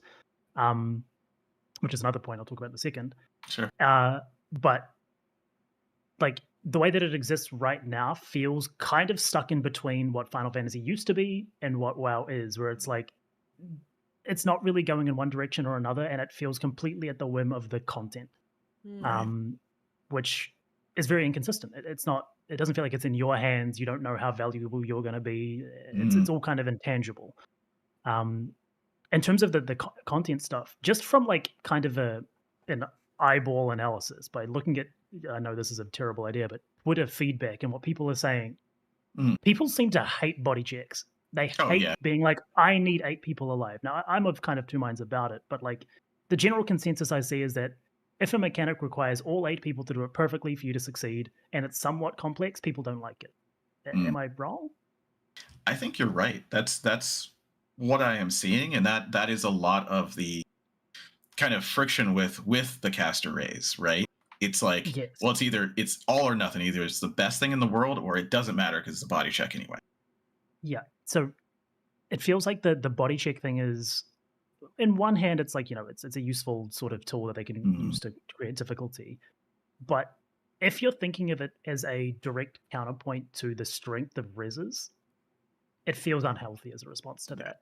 And people dislike it. So I think if that is their answer, they should maybe look elsewhere to try and add difficulty to these fights, because it takes away this utility, which is the thing that's being penalized to begin with, like you said, which is the res tax. And then it's also creating this friction within the fight itself that people dislike. So that would be another area where they can look at how they're balancing the caster res. Yeah. Yeah, I think for me too, what I would say, and again, like, I haven't rated since, like, I think P2 was like the last Savage I did. But for really me, something that kind of got me tired of those fights is that kind of like step and dance to it, right? You need to go here, stand here, and it's the same thing. And then if you have that body check as well, that's, if somebody dies, it doesn't matter who has raise, right? If they're down, and that's it. So for me, like, the idea of removing raises from casters feels like it's taking away just that little bit of freedom in a fight, and it would make it even more mechanical. And like, it just, I hate it. I hate it so much. I mean, this is a conversation I've had with other people who have played this game for a very long time. Is like the design of fights is shifted, right? Like what Savage raids are now are not what the people who started in Realm Reborn and Heaven's Ward absolutely kind of fell in love with raiding with. They're still really good, but they're different. And that's sort of like the on the rails nature of the fights is something that's way more prevalent now. And again, caster raise is like a huge point to that, where it gets less value. Like sack strats used to be a thing, right? You could just intentionally have someone respectfully kill themselves, and then like you continue, right? Like you circumvent the mechanic through using this res, and it has a huge penalty, right? That person now needs to be babysat for like 2.5 minutes afterwards, and you meeting checks is now harder, all those sorts of things. But like now, a sack strat is like maybe once an expansion, and it's usually an oversight if it's a thing. Yeah, and I mean, and again, too, it also, it comes down to the content, how the content is designed. I mean, obviously, with a lot of this, we talk about stuff like body checks and all this stuff, but like, if you're just like running a dungeon, let the casters have, like, who cares? Like, it's a dungeon. Like, what does it matter? I've actually talked about a potential way to fix this with Eksu before, and it's about essentially opting in to cast a res as a thing. So a really, really good example for Red Mage would be, if you look at their white shift and black shift from PvP, you could make it simply that if you're in white shift, you do less damage, but you can use Veraze now. That ability is unlocked for you. But if you're in black shift, Veraze is that button's grayed out. You can't use it. You now do more damage. Like something as simple as that would shift that. And now you have the ability to hot swap. As long as it's out of combat, you can swap it, and like you can't do it mid-pull. And that there just fixes that problem, right? The text is built into that button, and you can balance them around being a full job without the gimmick that's holding them back. Right. Now, you could probably figure a way to do that for Summoner as well. Like, I don't know, Phoenix mode lets you use Raise or something thematic at least. But like, that's one other way they could do it. And right, like there's so many ways they could limit it. Like WoW, they could limit it like Criterion. They could do all these things. There are options there for them. And right now, I think something does need to change, just because it is very, very polarizing within the class or the role. Yeah. Right. I mean, Party Finder, and locking certain jobs. You're like, I don't want to have a black mage because I need a raise, or at least I think that I need a raise, right? It just hits you with that. And I mean, personally, I play Summoner because I know that the raise would be very beneficial to my group. So I don't even look at black mage, right? I haven't even thought about it. One would say that's part of the problem. This expansion, sure. And that's a personal thing, but it's like, it is really that feeling of, well, either I do this or there's no recourse, right? There's nothing else. Like, this is the only role and the only 2 jobs that can do this. So if I'm filling that role, should I bring it?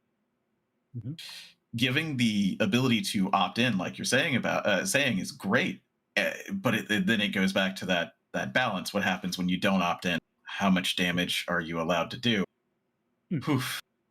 Yeah, yeah. But at least the window is then open. Yeah, yeah. One other thing would be that you're looking at more casual content as well. Like, you know, you're doing your expert roulette, you're doing a 24-mans, all those sorts of things. That sort of stuff, I think, would be far more punished by res limitations than like savage rates, for example. So having something that is like player decided also then feels like, you know, you've got more player agency, you know, which is, I think, always a good thing. And this game is sorely lacking right now. So I think it's a much more like healthy approach to it too. Absolutely. Because right now, I think the best way to really sort of see how problematic it is that all of the top teams, every Savage tier, for the first like 3 floors, run a summoner and a red mage. Right? Like it's that powerful, and fights that are that forgiving, just like when your players are that good to the level where they can, you know, just have enough damage to make up that loss that they're having otherwise by bringing these 2 res casters. That's the best thing to do. So if everybody's playing, you know, really, really well, and if you've got good players, the best thing you can do for your progression is just simply stack more raises. It's like, it's so emblematic of just how, you know, big the issue is. Yeah. Well, we've talked about the raise aspect of Summoner, and who knows, right? We know how we feel about what will probably happen or probably not happen, and what we think is a good idea or a bad idea. It's hard to speculate what they would add to the job. Like, the only thing that I wanted to mention there is, in the benchmark, you know, who would go frame by frame in the benchmark to try and figure out anything? Nobody. Not anybody. Nobody would do that. But, you know, the AoE ability that they had, I heard a lot of people talking, it looks like it's got lightning in it. Is that Ramu? It also looks like Fester, though, or Pain Flare. So, I mean... Or even Energy Burst. I mean, it could be anything, right? It's so hard to tell. You know, maybe Ramu is in the cards. Maybe that sort of change is coming. Personally, I'm a little pessimistic about that for reasons. I don't know why. But is there anything you think coming up on Dawntrail that is just a solid win? Just add it. It makes sense for Summoner, or just change it. You know, yeah, right. It's not readily apparent to me. Yeah. Okay. The thing that I think is the correct answer is always going to be the wrong answer, because it's dots. I legitimately think that having like an OGCD, maybe 5-second cooldown dot is like the best thing they could add to this job, where it doesn't interrupt your current flow of rotation. Sure. You can't just tab dot at the start of every pull. You have like a 5-second CD on it. So like you can get maybe a couple in a pull, or like when you have prolonged to target, you're getting it up on both. But it just needs something else to manage. And I think dot fills that niche the best. Even if it's like a single OGCD dot. Just they need something. Yeah.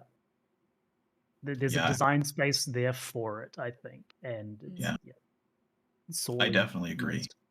I mean, you know, old Summoner main here. I love dots. I love the people say that they don't add too much, and kind of, yes, you just put it on there and you see if it's falling off, but that is something. And the way that Fester played with them gave you that little bit more, you know, like you're not going to let them fall, or if you do, you better have them up by Fester at the very least, right? Multi-target, of course, right? With or without Bane, with or without Tri-Disaster, you know, old Tri-Disaster, I should say, where it just puts both dots on them. That, to me, and, you know, maybe this is a kind of general caster talk, but to me, caster, even with their limit break, seems to be more the AoE, like, focused. Like, there's a lot more of, like, oh, it makes sense. They have big, bombastic abilities that hit more than one thing. But that's not really their identity, other than the limit break. Which is weird when you think about it. Or is it? I don't know. there certainly aren't multi-target fights to really test it on. I mean, there are phases that you do use it in. Don't get me wrong; it's useful for some time. Yeah, but it just historically, feels the casters odd. have been the AoE dudes. I remember that Yeah. being a thing. Like you'd bring the casters for AoE, but I mean, if there's nothing to like meaningfully use that on, it's really hard to actually gauge it these days. Right. And there's actually been so many AoE changes over the last 2 expansions, which have never had a real use to put them in like actually weigh things up against each other. That knowing where things properly stand in like a full AoE situation is kind of like, I don't really know if anybody knows that. Right. Like if a fight was to be like, oh, you have 10 ads that have 7 billion HP and they all need to die at the same time. Like, what do you even play for that right now? I don't know. I don't know. That like the identities are kind of like muddled in that regard right now. But the way that things kind of currently are is that every identity and every sort of job strength and weakness is only really weighed up against the other ones within its role. And so you've got Summoner is only really now competing against Black Mage and Red Mage. Now, that's a little bit different for Black Mage because of the space it occupies, where it's also kind of a melee as well, but that's a completely separate thing. So in terms of the way that they do damage, whether it's AoE, whether it's single target, whether it's big nukes, whether it's consistent damage, all of that is only really being compared against its, its peers. Right. And I think in that regard, none of them have gigantic strengths and weaknesses. They're all fairly middle of the pack when it comes to all of that. So I think it's like Summoner kind of wins out to target, but I don't even think that's true anymore because Red Mage everything cleave now. So it's like everything is kind of the same now, I think, actually, if I sit back and look at it. Yeah. I remember in previous expansions, like that was a Summoner thing, right? That to me it was like, oh man, sometimes where you could go all out in AoE, it felt really, really fun. Or at the very least more of a caster thing. Yeah, we've kind of lost that along the way. Like Summoner always had that 2-target niche. Yes. Like if there was a sustained period, like you can think of like double dragons, you can think of in UCOB when you're fighting Twin and Nail at the same time, like Summoner just obliterated those phases and it felt really rewarding to do. Now it was a little bit imbalanced, but I think that's okay. I think that's okay because the other strengths, like the single target of Black Mage at the time was really, really high. And so like there was that trade-off. You made other phases easier at the cost of that. But now, like you're saying, it's very similar. I think everything kind of occupies the same space and it's very safe and there's not much reason to complain, but not much reason to be happy about it either, I guess. Right. Yeah. I feel like they're probably going to add more AoE stuff in general, just with a lot of the benchmark trailer seemingly seems to be like AoE upgrades to a lot of spells that people have that are single target. Like Paladin has like an AoE rec. They specifically showed what looked like an AoE upgrade to like Black Mage Thunder. It could even just be like a design thing where like with Arcadian, they're gonna shift to more multi-target fights. I mean that would be a breath of fresh air, kind of, because we haven't had a multi-target in forever. I'm like trying to remember, like we had an ads phase in like P3 Savage and like E7S, and that's like the last ones I can remember. Oh, that like, it hasn't. Is it Helikinesis with the little ninjas?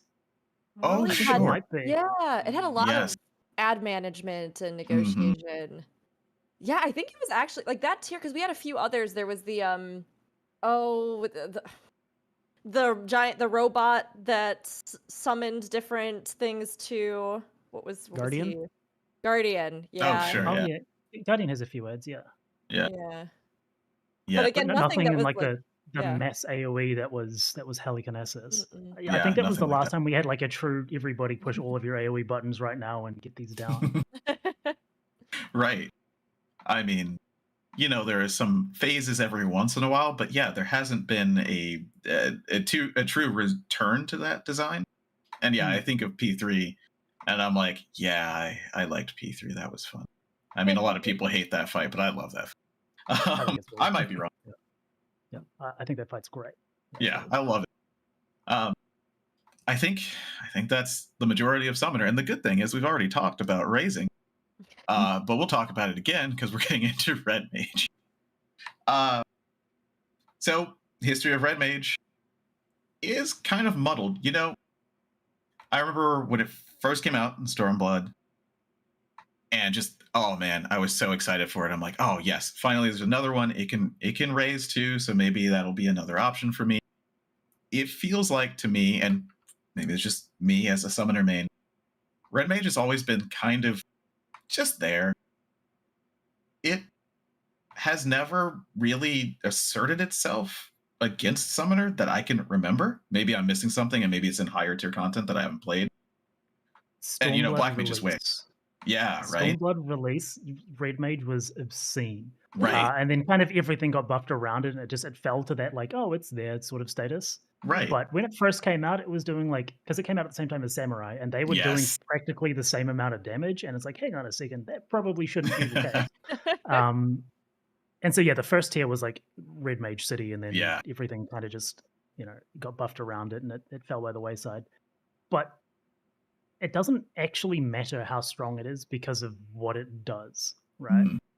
Right. Because of how strong its like its utility is. Even if it does nothing else, like there will always be an angle to bring it because of that. Right. Which is cool, but also like, man, like, I mean, God, we've talked about it for like an hour already. Like, hugely problematic. Hugely problematic in terms of job design. Yeah. Just the worst. You know, as we got into Endwalker, you know, there's a lot of changes, mana generation, this or that. I want to say, and you know, this is of course from my perspective, Magic Barrier is the biggest one. Like somehow. Yeah. In Barrier is utility.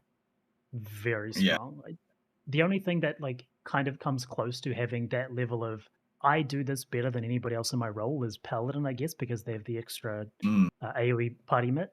And so when you think of it that way, you're like, oh, okay, yeah. And then Paladin has historically, not currently the case, done like less damage than the other ones because of that trade-off, right? And you know, Red Mage is kind of doing the same thing. It's weird that they gave the dude with all of the like defensive and you know party-based utility the extra party-based utility though. I'm a bit confused about that decision, but maybe they're just really kind of honed in on like this is the most supportive caster, I guess, and that's just the way they want it to be, and they're going to keep doing that. So maybe we won't see things from other casters, you know, like being able to support more, and they want that to be solely Red Mage's kind of shtick. Kind of the dancer of the category. In that way, perhaps. Yeah, to a degree, yeah. I don't know. Actually, do you play a lot of Red Mage, especially in Endwalker? I play a lot of Red Mage in progression. Basically, for first couple days of Savage, it's either Red Mage or Summoner. Usually Red Mage, just because the combat res is really useful. Just when you're trying to pick up things for the first few hours. And then just playing Red Mage here and there and, you know, Savage random runs. But I wouldn't say I, you know, try and fully optimize spreadsheet that job. It's not like as engaging as Black Mage on that side of things. But yeah, I think Magic Barrier was like super needed and useful. I mean, it's really powerful to have a mitt that you don't need to target an enemy to use. Addle, you need to target something. There's situations where you are taking a bunch of damage and you can't, it's from an enemy that you can't target. So, I mean, you may not want to use Magic Barrier on something like that, but for example, like a DSR phase transitions, like you need a lot of mitt for like the Nidhogg transition or for the Dragon King Thornton transition, things that you can't, like a Black Mage or Summoner can't really contribute to that. Whereas a Red Mage can. Yeah. And just for people, since we're talking about this in particular so much, Magic Barrier, it's an AoE. It reduces magic damage taken by yourself and nearby party members by a whole 10%, which is pretty nice. And it also gives you kind of that mantra effect, increasing HP recovered by healing actions for everybody who's hit by that for 5%. And it lasts for a whole 10 seconds, which is pretty dang good when you think about it. Like that's just the magic damage reduction could easily be 5%, and it would still be really strong. Of thing. Like it's very very good. Yeah. I think part of the reason as well that Red Mage got that is because of their lack of like an actual personal like pre-pop cooldown that they can have to not die to things. Yeah, Red Mages are really bad for that because like healing's good and all with their cure, but like you can't heal it if you die in one hit. So having Mana Ward and having Radiant Aegis, like there isn't really a comparable button there for Red Mages. So they were like, you know what, have it for everybody. Which is a little bit stronger than the alternatives, but maybe that's just the way they were going. Yeah. I was glad to see it, honestly, because I think one of the things that's oftentimes been talked about with Red Mage is that sometimes Red Mage has a spot in prog up to a point and then gets dropped, right? Because theoretically you shouldn't be dying as much and that like excess res utility isn't as important. So to see them actually get something additional and have that, I think gives you at least something else for that utility side, right? That you can kind of use or bring to the table. But yeah, I love makes it it actually makes it kind of awkward because we oh no generally tell me generally we do a swap from like we'll run double reses in prog, and then we'll swap one of the reses back to the melee that they usually play, and the other one will probably stay on the resa. And swapping the Red Mage off now makes it way harder because you've allocated this M barrier in lots of places now, and you're like, oh, hang on a second, we've suddenly got holes in our mitigation that we've gone through this whole fight for. And the point we usually do it is the end of the third fight, which actually has like lethal AoE in it most of the time. And so unless you're like actively thinking about that now while you're progressing through the fight, like what happens when we take this away, you're like setting yourself up to die. But that makes the swap a little bit harder, but it still works fine. I was gonna ask, is that something that you think, you know how earlier we were talking about like, well, what if we take away the tax from this and we made it so that Red Mage could output greater DPS? Is that something where you think you'd get to a point where you wouldn't be making that swap, or do you think you'd still be making the swap at that point in prog? Probably not, actually. Yeah, like that. If you had the ability to toggle damage or reses, like you're functionally doing the same thing as swapping to a job with more damage, just without the relearning process. So absolutely, I think we'd just toggle to Black Shift and do more damage. Yeah, that would be really cool. Yeah, it's really one of those things that a lot of people don't think about because they're not doing it on patch, trying to get it out in that first week. Right, those margins are so thin already, and you've calculated it exactly, and then all of a sudden you take a pillar of your utility out because you need that damage. Yeah, you have to recalculate the whole thing, I'm sure. Especially when that was happening, or when it was happening to cover for other cooldowns that now they have to pull back into that. Yeah, it's something that I hadn't really thought about. Just a little bit of extra, like, sort of complexity to the swap, which, like, it's not a lot of the time, like, we have so much party utility now that, like, there's some redundancy there. So, like, you have places where you have more than needed. And it's all part of the planning now where you're just like, oh, we'll put this button here because it's not needed, but it just makes it a bit safer if somebody, misses a button or those sorts of things. But yeah, Red Mage,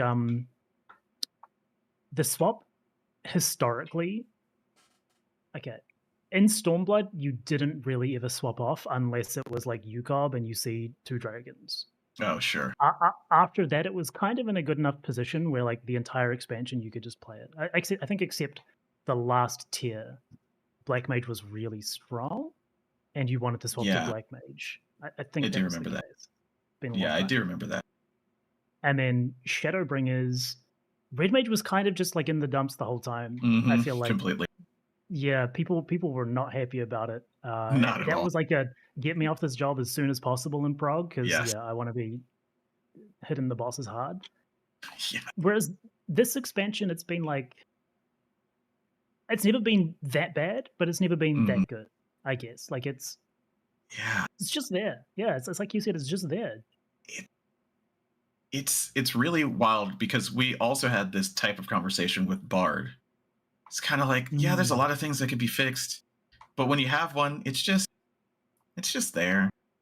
It's not a dancer, but it's not horrible, and it does give buffs. There's a lot of things to be. I know, at least looking into optimization of Red Mage, there's a lot of like hitting your OGCDs exactly on time so you don't drift, and that sort of thing. but there's not a whole lot. It's not like Dancer in that you have to really follow those procs. Like people who are afraid of Red Mage because you're like, oh, it's random. It's not that random, honestly. It's just more of that feeling of satisfaction from doing it right and getting the output, because that was Shadowbringers for me. I've thought about moving from Summoner all the time, and then Shadowbringers have been silly, a fool's errand, because Red Mage was so low and Summoner was just so incredibly high and could still bring the raid. But yeah, Red Mage is just kind of middle of the pack, the pack there. The optimization side of things, the optimization side of things for Red Mage, I think, is actually really healthy, where it doesn't have the amount and depth that Black Mage does, but it's definitely not Summoner, right? Like, you can sit down and actually spend a lot of time figuring out what exactly you want to be doing, and there's a lot to be learned just beyond the basics of Red Mage, which I think puts it in a really good space design-wise. Like, I think it has the amount of complexity that is good for where sort of the space it occupies. It's just a matter of numbers around that, and the big thing holding its numbers back right now is kind of the only other thing that you need to weigh up. I think if you look at the caster role as a whole, you kind of have this natural progression going from Summoner to Red Mage to Black Mage in terms of like how deep you need to go into it to really, really perform, which is good. I think that Summoner could be a bit higher, and maybe no, I think Red Mage is actually about right where it is. Yeah. So that all in all makes it like a great sort of landscape. If you just look specifically at the way it plays and the depth to it, and not the other compounding vectors around it. I have this in here because it's sneakily a topic. And I know, Eksu, since you've played Red Mage and then switched to Black Mage, is Red Mage the least mobile caster now? Sneakily? Like long period of time? I think Black Mage has a lot of burst movement, like on demand. There are times where you can like chain together like 2 triple casts with casts like Xenos. You can literally instant cast like 10 GCDs in a row if you want to. Red Mage has kind of also on demand movement, but only when you have a melee combo available and when you're able to actually like be in range to use it. You can technically like spam reprise, but I don't think that's like optimal. But like, not fun. And if you really had nothing else to do, you could do that. I would say Red Mage has a lot of it has issues moving, especially when you don't have a melee combo. Like if you were to try and do like phase 6 of top, when you have to just run around in a circle. And if you don't have a melee combo, you're kind of just like, okay, I did my dual cast, I did my swift cast, I did my acceleration. Now what? Okay, I guess I have to reprise a couple times because I can't really do anything else. Red Mage is kind of limited just with you have to use your hard cast every other cast basically. The casts aren't super long, so I don't think it's like a huge issue. But there are cases where there's not enough time to safely do that. Some people have suggested like, oh, what if we made Jolt a faster cast than what it is right now? Like change it to like a 1.5 second cast like the healers. So you have like, first of all, like a tiny bit of a weave space there, but also just like a bigger slide cast window. But yeah, I do think Red Mage, it definitely has its mobility, but if you don't properly plan around it, then you kind of just have to take a lot of losses. I think for me, at least, the answer is that they're situationally more mobile than each other. In the right situation, Black Mage just can go wherever it wants on the field within a set time period. But Red Mage, if you were to give it incremental small distances it needs to travel, is going to be more efficient at that than Black Mage is. So like they kind of have their niche in terms of mobility, and which I think is really good, right? Because if they were doing exactly the same amount of damage and brought the same amount of utility, you put them into 2 different fights and they're going to fit differently. One of them is going to be better than the other, which I think is great in a job which lets you play in a game which lets you play all the jobs on one character. That to me is like perfect design. I should be able to play all 3 casters and be like, oh, this one fits this fight better, I'll pick this one. So just like that difference there. Okay, and some are just having free mobility, I think is a little bit egregious, but Red Mage versus Black Mage specifically is really, really good, I think, in terms of how they move and the strengths and weaknesses of their movement. You know, we talked earlier, we touched on the PvP aspects of Red Mage, and I have to say, I think if there's one class that I would like to see them draw the most from PvP from with implementing certain things, it would probably be Red Mage. Not that it desperately needs it or anything, but I mean, even what you were kind of talking about, Sfia, with the idea of adding in some of those aspects with like the charge either side, right? Like if you're doing the white magic, the black magic, or how that balance affects it, or if you're leaning more, that res is only available when you are kind of in that more healing or support kind of aspect. I love that kind of stuff because it does feel like, I mean, Aldino, like you led the topic, Red Mage is there, and it's like, and it's not bad, and I love Red Mage personally. Like I love the feel of Red Mage, and I love the concept of Red Mage. But I mean, it does seem like it has been one of those ones that it's not bad. It's used, like you said, in very specific places, or with prog, or with certain things. Like it does have a place, but I've just felt like it would be really great. I mean, this goes for so many of our classes right now. It'd be really great if it had something more that felt like it even solidified itself. Whereas, right now it feels like, it kind of gets phased out for certain things, or the damage isn't quite there at certain points. So even if you have this utility, you're probably still going to sub it out, or whatever it is, or it's less mobile than the other casters, even though theoretically you would think with it being a class that has a melee leap in with a rapier that it would be like a dexterous class, right? Like, so I'd love to see them kind of take some of that PvP differentiation and bring it in with Red Mage, because I mean, yes, you can still play it very well. There's still a lot of stuff that you can do with it. It's not completely immobile, although it is funny how, especially when you're measuring it up against Summoner, it looks like it's just slow as sludge in a lot of times now. But I don't know. I feel like it could just use a little kick of something. Whether that's just whatever it is, but it feels like sometimes, it kind of ends up being just sort of more of a niche one. Not really niche, but just something that kind of only works within like certain windows when it comes to end game. I think part of its problem is kind of the development that it had this expansion, where all it really got was another finisher. Like they had some adjustments to the way their gauge works, but it doesn't really change the way you play it, right?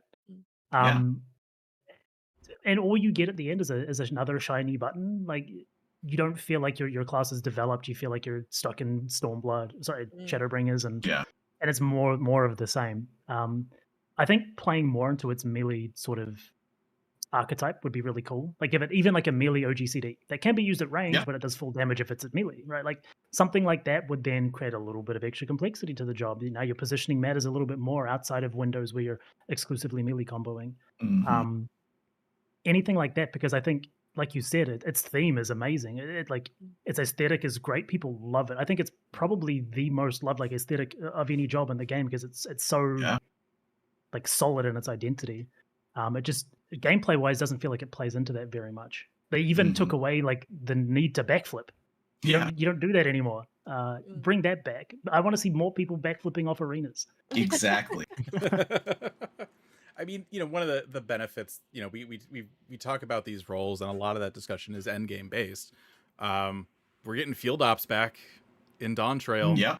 I mean, when Red Mage came out, did anyone even call it Red Mage? It was Eureka Mage. Yeah. That's what it was. And then in Shadowbringers it was the Boja Mage. I mean, I think, once you get out of the end game stuff, I think having that field ops for Red Mage, like I was the other day, I was gearing stuff up, and I'm like, oh, well, I might as well throw some of this dungeon stuff on whatever casters I have at 90 instead of turning it in for seals. And I looked and I'm like, oh right, I didn't even touch Red Mage this expansion because I take it into field ops content. So I think there's going to be a lot of people jumping on Red Mage if only for that kind of content. Not that it should be balanced and everything with the end game content, but again, there are different types of content in the game. So I think I'm excited to jump in on Red Mage for more field ops. So interestingly, internationally, particularly on JP servers, it's not so much the case this expansion, because I think overall Red Mage people playing it is down. But historically, if you go into like a 24-man, you'll see 10 red mages simply because like they can do more, right? They can contribute to saving the run and all that sort of stuff. And like it's super, super popular there because of how much utility it brings. You can spot heal, you can res, you're highly mobile, all those sorts of things. It's so unique to red mage that you can do all those things, which isn't at all a bad thing and should be encouraged. But it's not really happening this expansion because it's like, oh, they didn't really. Everybody else got shiny new toys. Yeah. Right. Everybody in the game, literally every single job, feels like an upgraded version of itself, and like it does more, it contributes more. And what red mage did contribute before was still really, really, really high, and that didn't change. But it's not new. It's not exciting. And also the content doesn't necessarily allow it, especially as you got into the later 24-mans, which were something. Yeah. It's so interesting, talking about, identities and themes of jobs and stuff. I remember when they introduced Red Mage, I'm like, but how does this work in a game where we have dedicated healing roles, because I mean, that was the whole thing with Red Mage, is the jack of all trades. So like, how does it fit into one category over another? And it's honestly, it's amazing that they've been able to make it work, I think, as well as they have. It's so interesting because I guess I hadn't thought as we approach this discussion about Red Mage, its popularity or like, identity, and the fact that if we had more content that suited it this expansion, I wonder if those play numbers would be up, right? Like if we had a field op, would we be seeing more people actively run it? If the later 24-mans had been more punishing, would we have seen more, even on the NA side, bringing in, or worldwide, bringing in red mages? Because I know people use them as well a lot with deep dungeons. That's another aspect. I mean, the raise lock on Criterion, if that wasn't there, would people be taking red mage into that? Yeah. I like the raise lock though, so I don't mind if it's I thought it was interesting. I thought it was interesting, right? Yeah. But again, that also brings us back to that discussion of, is res the only thing that should be considered a utility for casters, right? Because like, would there be another reason you'd be bringing them? But I think it's definitely, it has its place, and it would be interesting to see even fights that kind of somehow encouraged that, right? Like if the amount of healing was such that, or whatever it was, or your healers at a certain point, people would hate this so much, but I think it would be interesting if your healers at a certain point like had to dedicate themselves to something else, or they were incapacitated for some reason, and then you had red mage need to do the healing, right? Like that kind of exists in Shinryu, where the healers have to heal those dragon heads. Yes. Oh yeah. That's a section where, like, if you've got a dead healer, the red mage or even the paladin clemencying, like that actually comes in really clutch. So that specific type of fight design does exist and has been done before. It just doesn't exist right now in current content. Right. Yeah. It'd be cool though. I love that. Yeah, like, and absolutely. I think that would expand it more too, right? So it is interesting with the red mage. I think maybe it would be shining a little bit more, even with it not getting anything that much new or that much, that has kind of expanded how it plays. If we'd had maybe some more content that kind of leaned towards it. We had a deep dungeon, but we'd have to have another deep dungeon episode. We talked about it afterwards, but it's not one that I feel like has been super, super prevalent in a lot of people's post-Dawntrail play and other things, maybe because of the rewards, or I'm not sure. But I'm not sure. But it is interesting. Gotta get Angelus back on. Yeah, they have a spot and they have things they do well, but I'd like to see them even lean more into that with how they're diversifying some of the fight design, which I think you were talking about, Sfia, right? Like having different fights that suit different, specific roles or specific jobs would be really cool. Yeah, absolutely. Yeah. The deep dungeon thing, having done the deep dungeon solo, this specific one, the Eureka Orthros, I think it's called, I think isn't as rewarding for red mage simply because it's easier than the other solos that are to do. And red mage has all the stuff that makes it safer. But if you don't need that safety, why not just go blast it on anything else, right? Summoner, machinist, like you're kind of making it harder for yourself by losing a bit of that power for all of the utility that would then otherwise be required if it was harder. That's kind of where I think it stands for that particular piece of content. It was unfortunate because it was great back then. Yeah. Right. You know, I'm thinking about 11, in which I started as a red mage, and I was like, yeah, jack of all trades, which turned into, hey, you refresh the entire time. But in 11, don't forget haste. red mage. Red mage had haste in 11. That was it. But like in 11, red mage was just known for the one guy who could solo everything on it. And because of that, red mage was stuck, hard stuck for a long time, not getting much more utility. Because, man, it would have been overkill. Like, if that guy can already solo everything, then why should we add any more? And I'm glad that, you know, that's not the case here. Isn't that kind of exactly where it's at currently? They're actively not being given stuff because they have the big button, which breaks all their other balancing budget. Yeah. I think that's kind of where they're at, yeah. Yeah, you know, I hadn't thought about it because I was just thinking about 11 being such a different game. But yeah, you're right. It is almost exactly the same. Turns out being the jack of all trades is problematic. Yeah, big debuff. From time to time. Yep. Well, what do you see in Dawntrail? What do they get? I mean, you were talking about kind of another closer ranged ability. Once again, going frame by frame. There's some sort of vine whip thing that's happening in the benchmark that the only thing that I could figure out is that they used Embolden before, which means absolutely nothing. Nothing at all. Yeah. Yeah. There's I think it's an OGCD because you can see that there's like a blue glow around the character, which I only learned like a few weeks ago that your character has like blue glows around them when they use OGCDs most of the time. So I think it's actually just like an upgrade to like Contra 6 or Fletch or something like that. To make it more like thematic with your weapon. But like that seems to look like an AoE ability, so probably Contra 6. But speaking of red mage AoE, I have like a huge gripe with red mage AoE in general.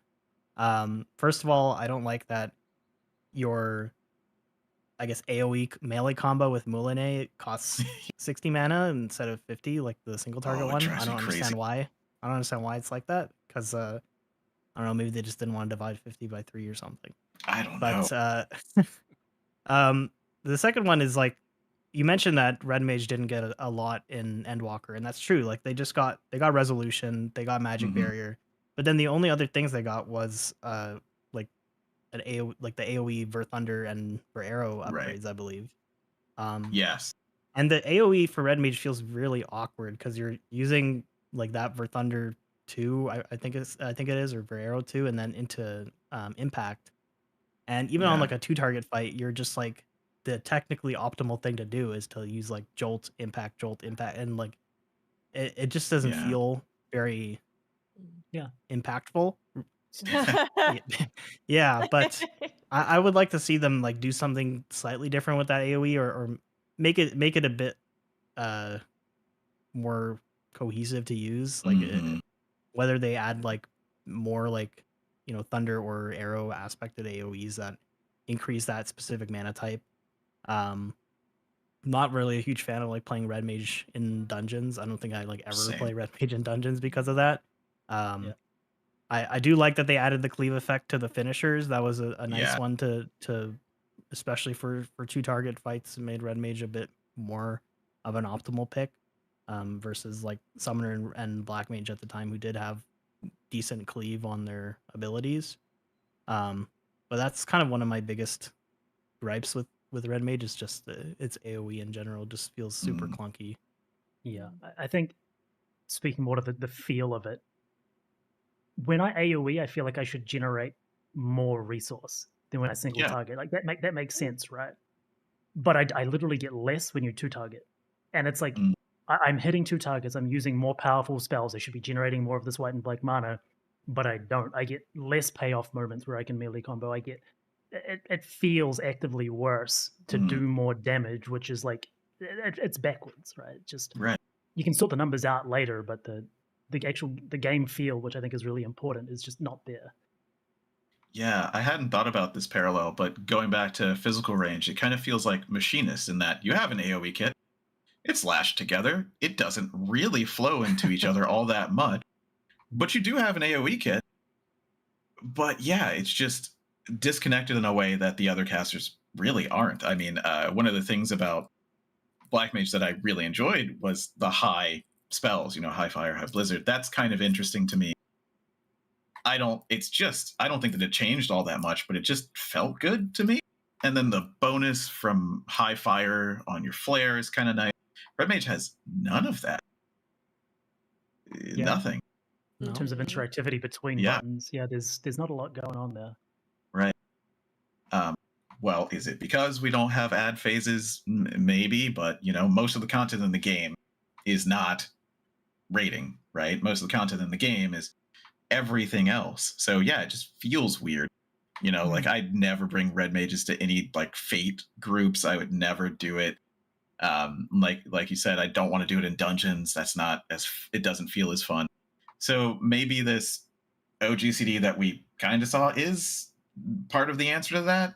I don't know. Yeah. Possibly. Hopefully.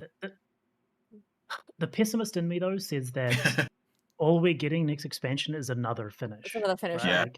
Yeah. It's like it's resolution and then absolution or something like that. I really don't want that, but like the last two expansions have been exactly that. So like CBU3 loves to, or whatever they changed their name, right? They love to recently keep the trends, right? They love to keep what you're expecting to be the same. There is a formula they will follow, and currently that points to another finisher, and I absolutely want to be wrong. I would love to see more interaction between their melee combo and like the rest of their kit. I would love to see anything that isn't me pushing my jolt button again. At the end of my melee combo. Oh, absolutely. I agree. It's so unfortunate because I want exactly what you're saying, but I just have this strong sneaking suspicion that because they're like focusing on other things and other stuff, and because like yes, the stuff that it does have, maybe they're very wary about adding anything else to it that might tip it over into that kind of OP sort of category. I have a feeling we're just gonna get another finisher, and it's gonna kind of just be the same. It's gonna be the same deal as it kind of was in Endwalker, where it doesn't really get anything that big or that new, but it kind of gets an extension and it has some beautiful animations with it. Right. And I love that animation. I think like the rosy vine whip is so cool. But yeah, I would hope that they would add more than that. And I guess we'll just have to see, and maybe they'll totally surprise us. But I just have this feeling that it's not one of the ones that might be high on their priority list right now, given everything else maybe. But yeah, I think some other things they could explore is like adding more like OGCDs to the job in some way. Maybe some sort of dot. I'm not sure if they would ever go that route, but we mentioned earlier that certain jobs may undergo button consolidation, and I would hope they go the PvP route and just put the whole melee combo on like at least the 1, 2, 3 part on one button. I don't really understand why it has to be individualized. It could just save some hotbar space. I mean, they do it in PvP, and if they want to add more stuff, it's a freebie basically in terms of doing that. But yeah, the other thing that they could do, which is very small, is like they can make it so you can reactivate magic barrier, for example, and give a shield to everyone who got hit by it, or cool. They could make embolden buff your own physical damage, because some of that mage's damage is physical. Yeah. Just your 2 OGCs are physical damage. Yeah. But yeah, it's kind of just small things like that I could see them going with. And we talked about like the PvP black shift and white shift. I think that would be a really nice thing for them to add in. They'd have to make some other changes in that side of things if they want to go down that route. For example, like in PvP, when you use in PvP you can only use like Verholy when you're in white shift. You can only use Flare when you're in black shift, but Verholy will like heal your allies around you or around the target, and that's like we didn't really talk about like the healing aspect of Red Mage, but you're not going to sit around for curing people. Yeah. But if there's more damage happening in a fight and you're in your white shift mode, then doing your melee combo, you're actually helping. Yeah, that incidental healing. It's not going to feel bad when you interrupt your melee combo to res or something like that. Yeah. Yeah. Trying to think, was there ever any deranged optimization of doing like part of the melee combo and then repeating? I don't think so. So when it first came out, there was a bug. I'm not sure if you remember this, but there was a bug where if you had super lopsided mana, you could, you know how you would generate half of the other one, like when you imbalanced, you would also spend half when you did a melee combo. So you would like massively imbalance your mana, and then you could do more than you were supposed to be able to. But I think that's the only time there's ever been something that degenerate with the job. Yeah, because I'm like, I remember something, but I don't remember exactly how it worked. But yeah, that is exactly it. I mean, we've seen this before with like Ninja and 2.4, where it was like, hey, we put Ninja out, it's great. Oh wait, hold on, we didn't know you were going to use it that way. All right, we gotta fix this real quick. Yeah. No, I think if that was the case with Red Mage, maybe it would have actually been doing damage at some point. But yeah, ever since its release, it's been kind of like never outstanding in that regard. It's always been okay or bad, which it kind of has to be, which is very, very unfortunate just because of the race situation. Yeah, you know, there's a lot of this kind of I don't want to say there's a lot, but there's camps, you know, like, why does every job have to do the most damage? Well, that's just the way that it is in this game right now. So a lot of times the best utility. Yeah, go ahead. Yeah, when that's the only metric which fights test you on is overall single target boss DPS, then obviously the metric that matters on the jobs is overall single target boss DPS. That's it. If we had more things like really short bursty phases, then you know your damage profile and the way in which you do damage would matter more. But right now that just doesn't exist, so we just have to look at what we have, and apparently damage is king, and that's that. The other thing is res, and that's an entirely different kettle of fish. Yep. Right. Is there anything else Red Mage, Dawntrail related or anything like that before we talk about, I guess, the elephant that's not in the room yet, being Pictomancer? No, we got hats. Oh, yes, please. More Red Mage like glams for casters. That'd be cool. Please, please.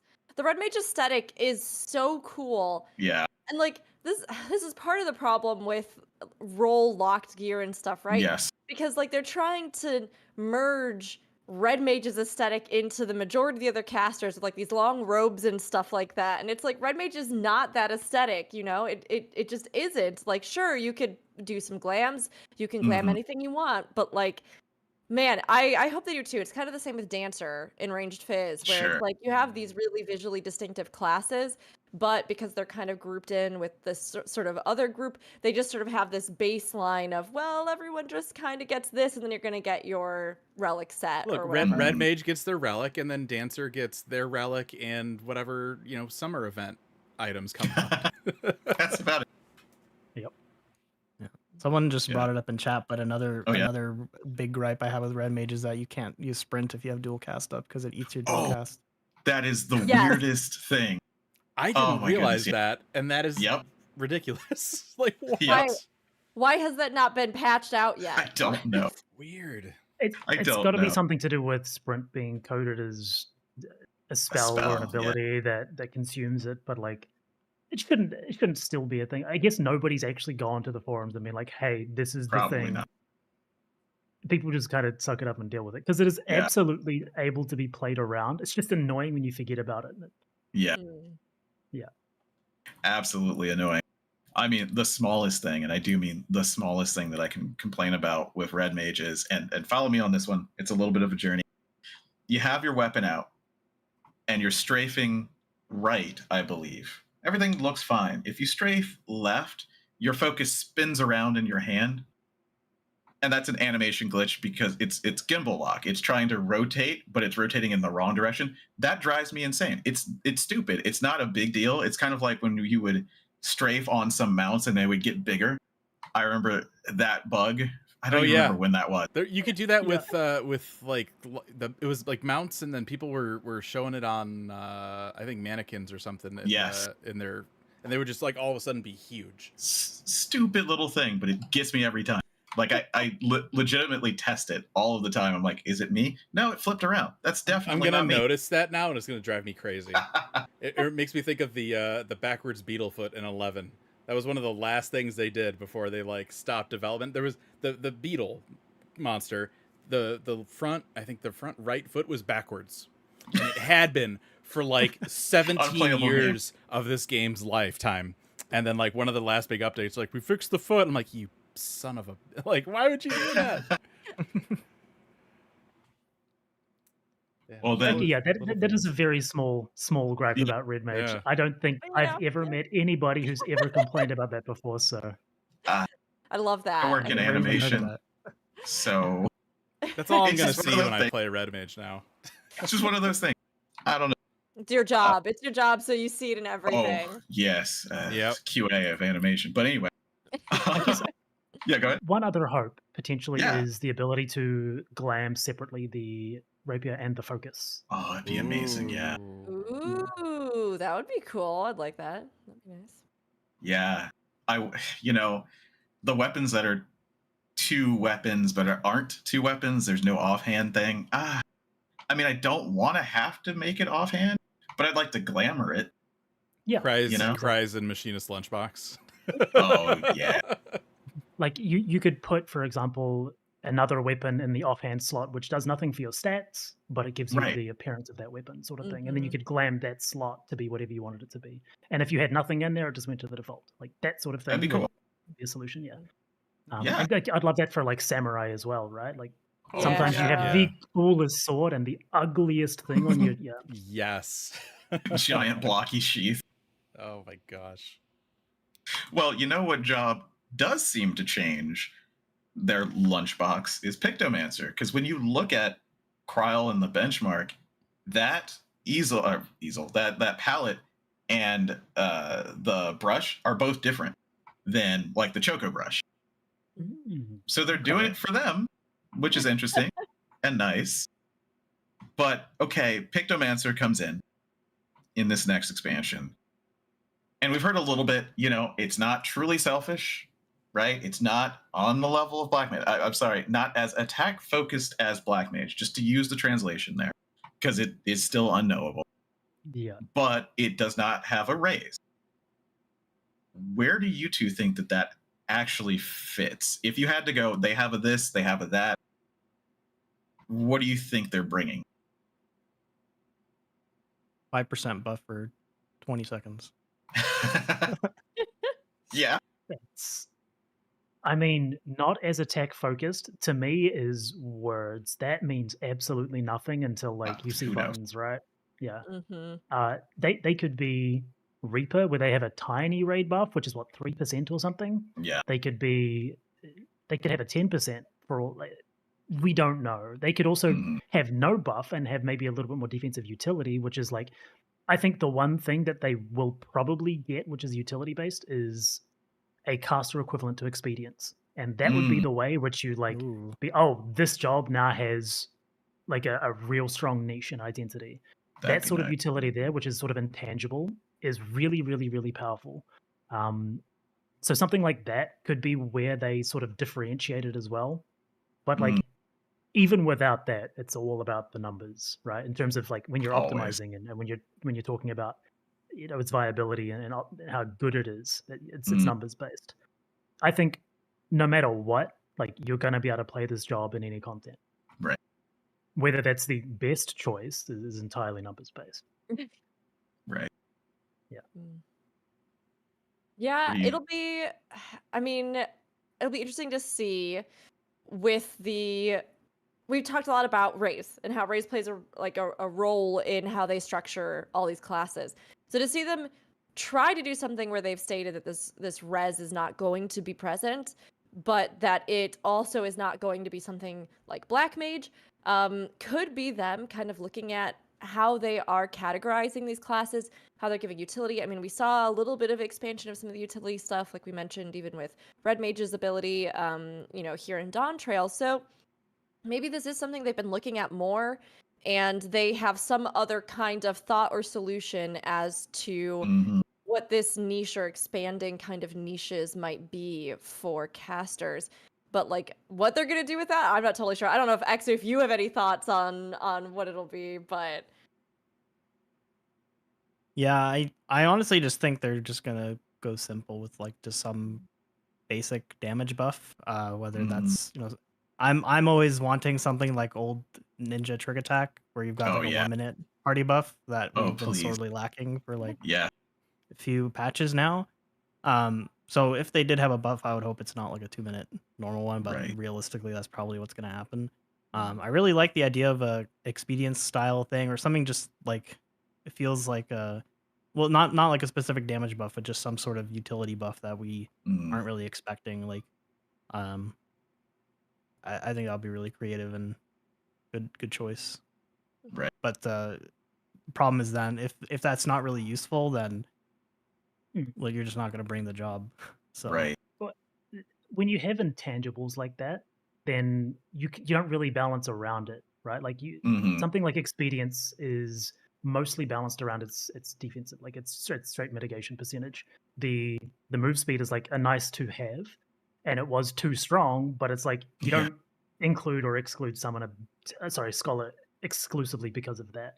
And I feel like that would be the same thing for Pictomancer, and those are the sort of things which would be really, really, really useful in making them more appealing without making them the best choice.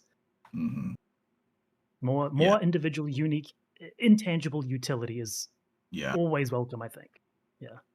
Yeah, you know, it's impossible, and I'm not going to ask either one of you to go, okay, so how will it play? We can't know. That's once again a fool's errand.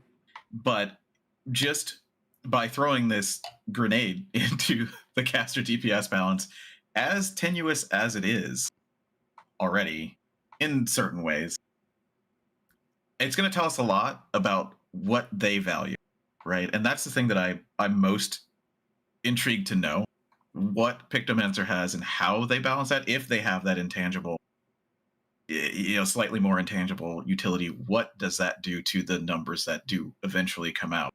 Like for me, I don't care what Pictomancer's like. I just want to know what they were thinking about as they did it.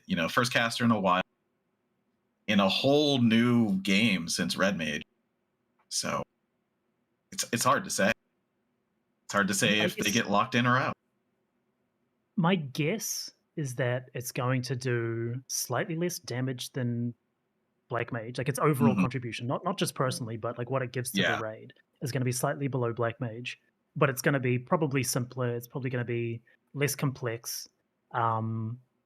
Obviously, I think it will have some depth.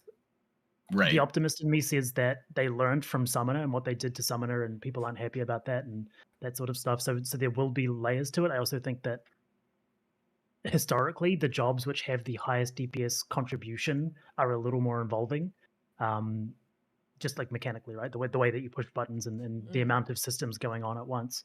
There's usually a little bit more to it. So I don't think it's going to be DOA because of that. I think that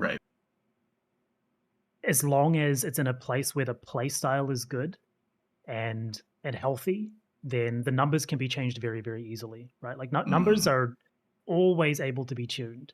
Exactly. Fixing a job's core and its functionality is the big issue.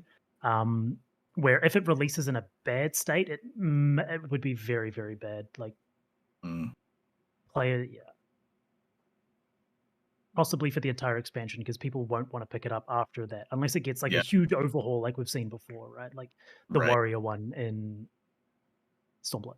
Yeah, it's a PR problem at that point, right? That you've created for yourself that you have to undo. And typically MMO, at least players on the mid to higher end, especially on the mid, barely getting through the content, and want everything they can have to make this easier, to get through it better. That's why PF locks what it does.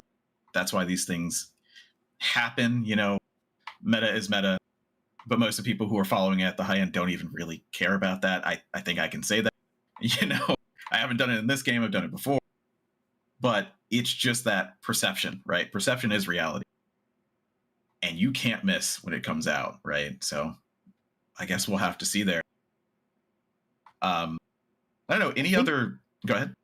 Yeah, no matter what, even if its playstyle isn't great or engaging, and it does kind of fall a little bit more towards Summoner than it does Black Mage, it's always going to have a pretty solid player base just because of it's the cute painter class. Yes. Like it definitely fills a niche that doesn't exist in the game yet. Like Dancer was kind of the closest thing before this, where it was very, very flashy, very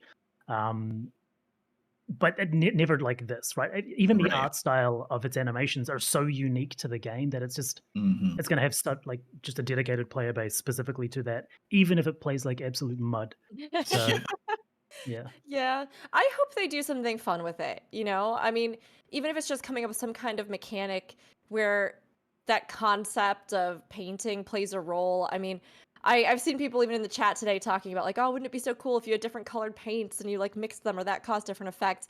And I would love something like that. I don't know if they're going to actually do that. I think it'll be probably a little bit less buck wild. I mean, they've had some fun, unique systems that we've gotten in the game, where they put things in, and even Astrologian through its many iterations at this point. That idea of like drawing the cards, or so I have faith that they could do something cool with that. But I hope it's fun at the very least. It has some kind of interesting idea, and we've definitely seen them, I think, grow more and more into creating almost like little mini game systems to kind of give you some kind of flavor or flair, and polishing some of the smoothness of rotations, right? Or even like we were talking about with Summoner, even though there's a lot of critique about Summoner, the flow and the kind of innate feel of it is there, and I think is very intuitive for players.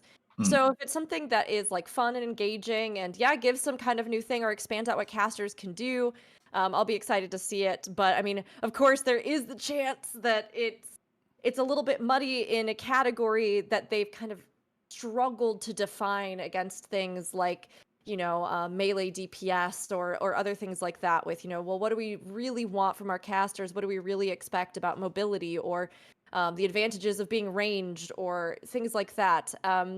So I'm hoping it is something they're looking at to expand out what they want from casters, as opposed to kind of either just muddy it further or just kind of, I don't know, release something a little bit lackluster. But either way, I think it definitely heralds a new era for us with animations for classes and appearance and style and unique individualism of classes visually, which some people love, some people hate. But hey, we got Viper coming too, and that one's much more conservative, and it's kind of its look or its theme. So less whimsical. Yeah, less whimsical. The word that I use for Pictomancer is whimsy, and like a lot of people love it, a lot of people are going to hate it, but it's there, right? It's new, it's there, and I think it's cool to explore it.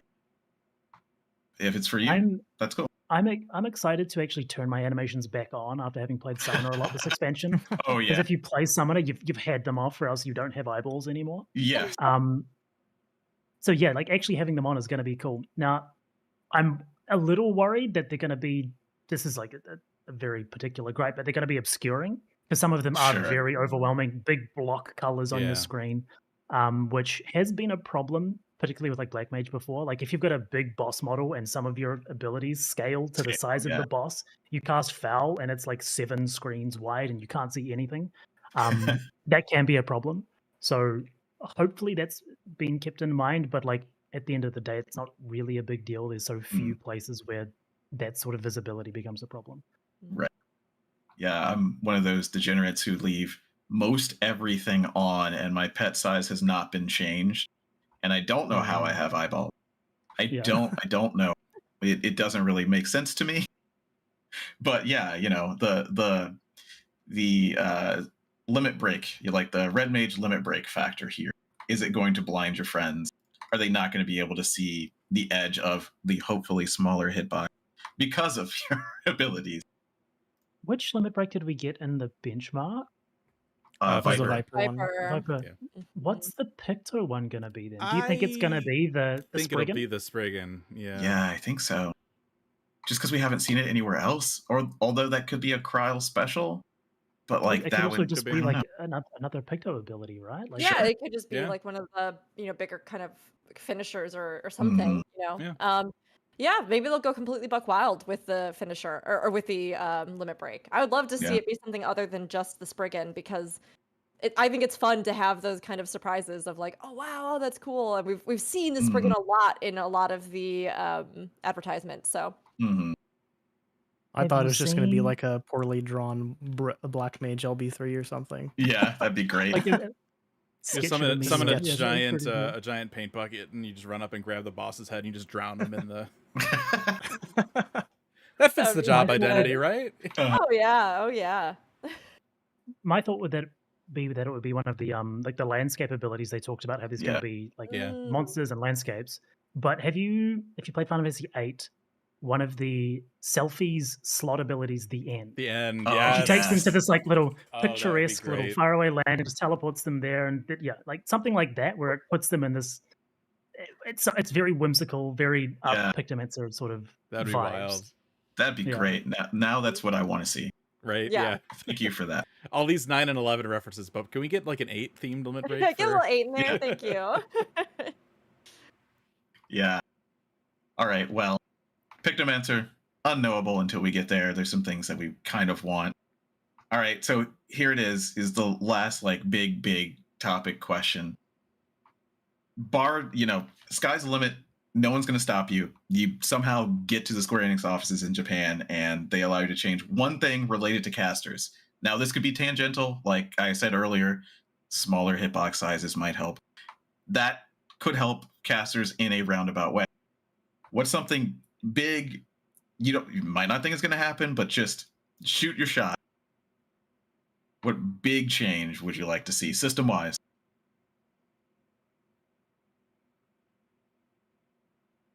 Yeah, it's hard. Bring back This is the Poe one. Requiem. Oh my goodness, yes. Ooh. That'd be great. So Yeah, I know. It's related though. bring back Trick Attack. There. Yeah. I actually really enjoyed playing caster with the 1 minute Yeah. buff. It was enjoyable. You had more things to think about. I 100% agree with you there. It's just, we're talking about 2-minute meta and things like that, and casters traditionally had those moments, both 1, 2, 3. I mean, you think about Summoner with the very, very long opener and the kind of shifted rotation that it could have. Yeah, I think that's they could be a huge change. And, you could say that as a different support or a different cadence or a move away from the 2-minute meta, but it would affect everyone, especially caster. So I think that's valid. Yeah. I think the other ones that I would say, just to change things up a bit, is Mhm. I would really want them to explore the interaction of spell speed with all the caster jobs in general. So any caster could be viable at like a fast spell speed or like a more slower one. I think to coincide with this, the other thing I would really want them to do, which would help casters a lot, but potentially other jobs, is introduce meld plates so I can like hot swap my melds on the fly. Yes. Because someone who plays multiple casters, you might even do like a crit build on Black Mage, but if you don't want to run like a very slow GCD like 2.43 or whatnot, you're gonna meld a lot of spell speed materia to hit like 2.3 something, and then you switch to Red Mage and Summoner, and you're like, oh crap, I gotta unmeld all my spell speed, put direct hit or crit, and then do it all over again. So yeah. But besides getting like duplicate pieces of gear and storing them on your retainers and saddlebags, like I would want them to introduce meld plates and then see what they could do about like spell speed, skill speed in general. Because it's honestly like no one really melds that stuff except Black Mage. Like you never see anyone like hardcore meld skill speed on like a ranged physical or melee DPS besides like being a meme. I remember people like went like super fast samurai and T or something back in Shadowbringers, but I don't think anyone even tries to meld skill speed or spell speed besides hitting a specific number. Yeah. I remember early into Endwalker, there was the idea of a speed summoner, and I was like, well, that's kind of interesting, but it doesn't quite work to get you an extra GCD in your demi phase. It's almost like you have to get really far down, and I think it does work at maybe 70 or something, but it's just not what you do. Yeah, Materia as a whole is one of those things where I think we're kind of at a crossroads where like either you just narrow down extremely, like these are just the handful, or you actually try to give some kind of relevance or reason to the variety of materia that are out, or you rework the things that they do and how that might open up new possibilities of, best in slot or builds to some degree. So many other games are experimenting with, adding in what the materia kind of equivalents or things like that, or gear set bonuses or relics that they just put in with Guild Wars 2, or where like you can slot in these different things that might have different passive or active abilities or stats or stuff, or sets that might, as you have pieces of them, like an ESO, might have special abilities or additional bonuses that kind of tailor you towards a playstyle. And of course, a lot of those games do have more like job building within that, or class building and theory of crafting.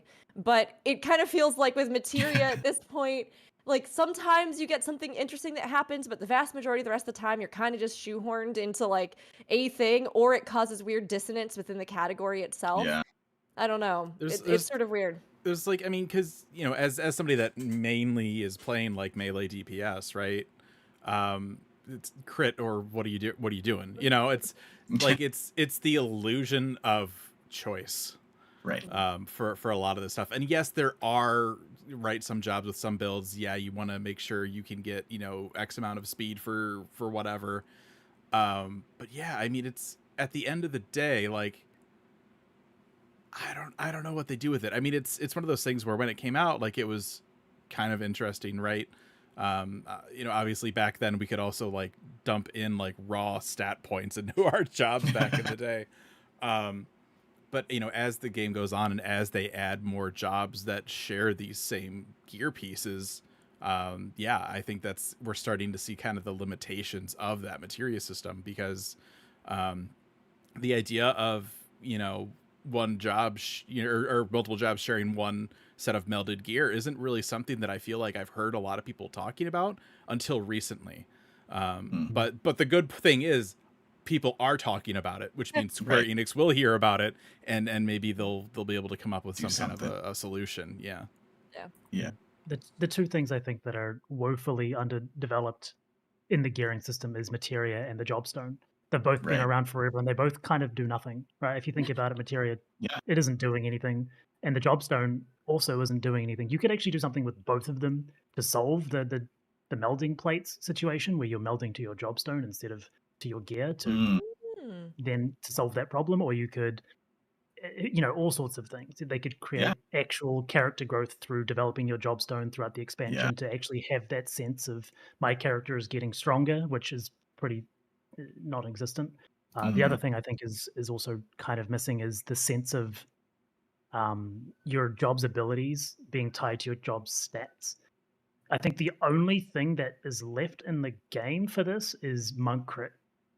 Nothing else has any correlation to your stats at all. So that progression across an expansion, that feeling of I'm getting stronger, is only bigger number, not I'm pushing more buttons, I'm pushing better buttons. It's just the same thing is happening in a slightly larger integer is popping up on my screen.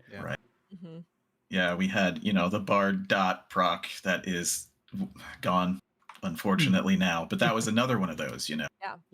All sorts of things were cool, and it did make balancing a little more difficult, but like you knew that at the end of the expansion, bards were going to be kings, right? They're going to pop off, and that was cool.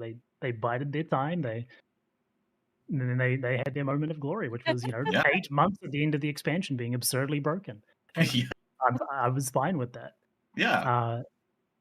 But I think the act of your character progressing is kind of missing, and speed is one of the things that should be tying into that, where you feel like you're pushing more buttons or you're getting more procs or those sorts of things, but it just doesn't happen. So the spell speed changes could be a way to tie into that, I think. Like, there's definitely, now that we're at 100 with Dawntrail, we're at the big 100. There's a chance for them, right, with 8.0 to just go off and do something insane with jobs and speccing, and who knows if they'll do it or not, because I don't envy the job of the people that have to keep track of balancing things if they decide to go that route. Well, it'll be stat squish time by that time as well. I mean, some would argue that it's time now, but I mean, you could, we talked about, melee DPS and Dragoon, and it's like, but it's kind of fine right now. Why are you doing it now? What are you changing? Maybe that's prep for 8.0.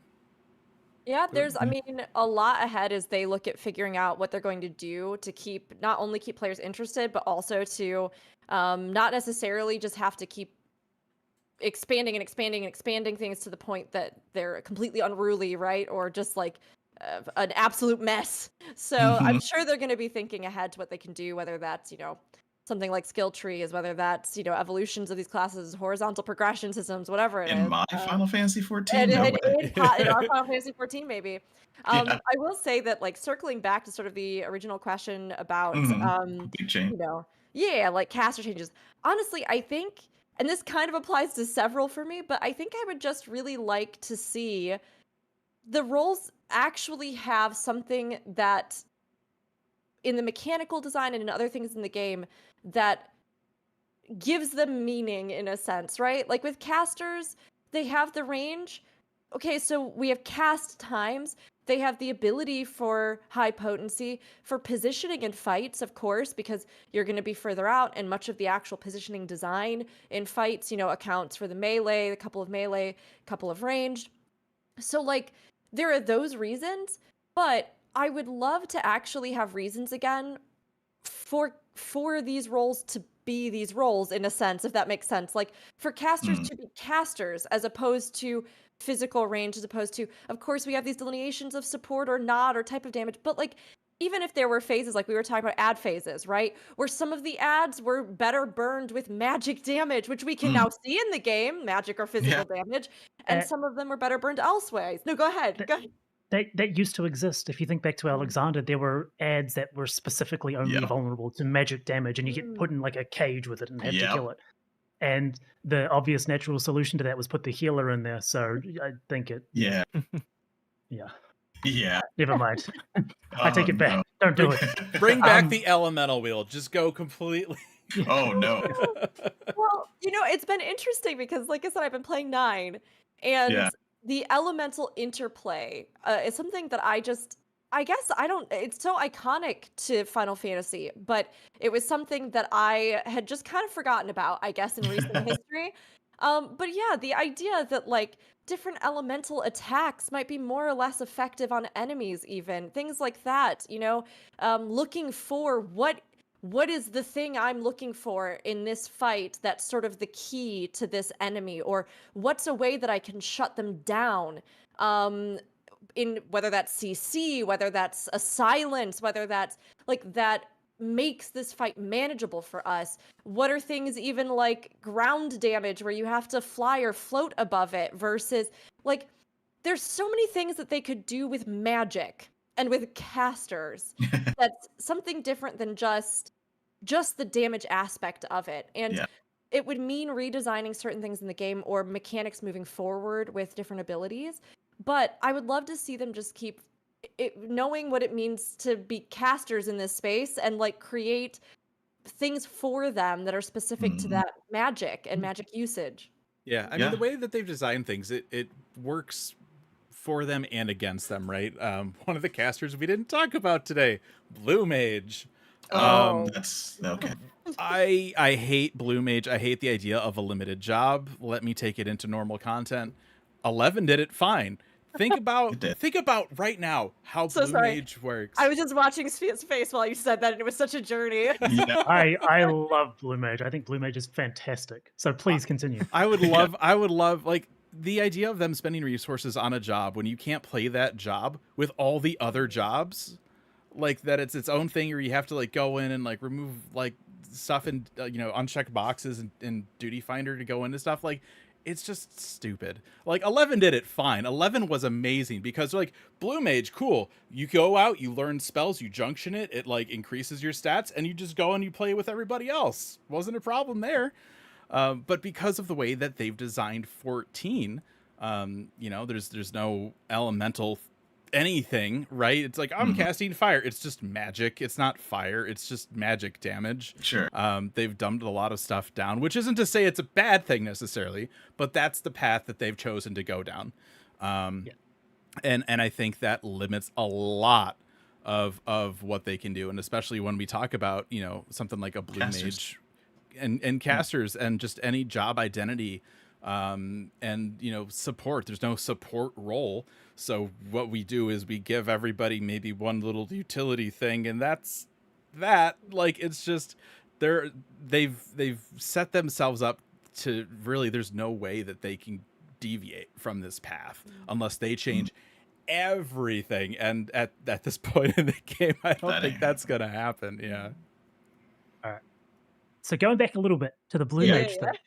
Okay, I think its greatest failing is that it called itself a job. It's a mini game. It is a mini game, and that's all. The fact that it called itself a limited job made people think like, oh, I can do all kinds of content with this. When if you think about it like a mini game, collect the stuff, fight the things in a very unique way, then it fills that perfectly. It creates new challenges. It creates a whole bunch of content.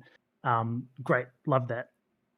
What you were talking about with the way in which content is now designed, which is how hard can you punch the boss, they have actively moved away from, I think, what we're talking about here. So the things like, more CC being usable. If you think of Alexander 6, you've got, the orbs that need to be slowed and bound, and then, silences matter and all that sort of stuff. I think is actually a pretty healthy way to start reintroducing those other methods of combat into the game, and other ways to challenge people that aren't directly like, how hard can you punch? Or how much damage can you mitigate and heal? Everything being based around numbers means that numbers is the only thing that matters. And player agency and strategizing and taking all these extra intangibles is, I think, something that's really, really important, especially as we also move more into what Square Enix is pushing us down, which is the teamwork aspect is so much more important, right? Like they've moved more into raid buffs. Jobs have less individual buffs now. Like if you think of a Bard's Burst window 6 years ago, it was like you have Hawk's Eye, Raging Strikes, you've got your plethora of other, you're popping blood for blood at one point, right? All of these things to increase your own damage. Now instead you're pressing buttons which increase everybody's damage. They want this to be a team game, so all of those things like bringing the jobs that can stun, bringing the jobs that can silence, making trade-offs there as well, I think would be a healthy way to do that. And casters should be playing into that, right? Like they used to have binds, used to be able to Blizzard 2, or used to be able to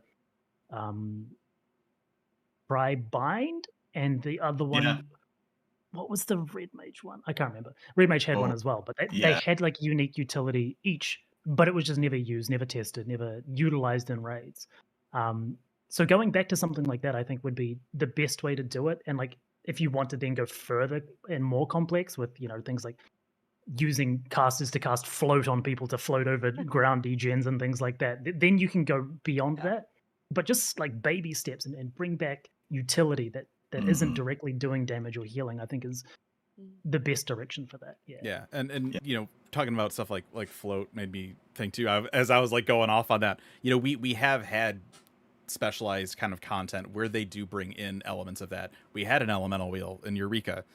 We've got all sorts of different abilities and stuff, and like Eureka and Boja that we can use and stuff.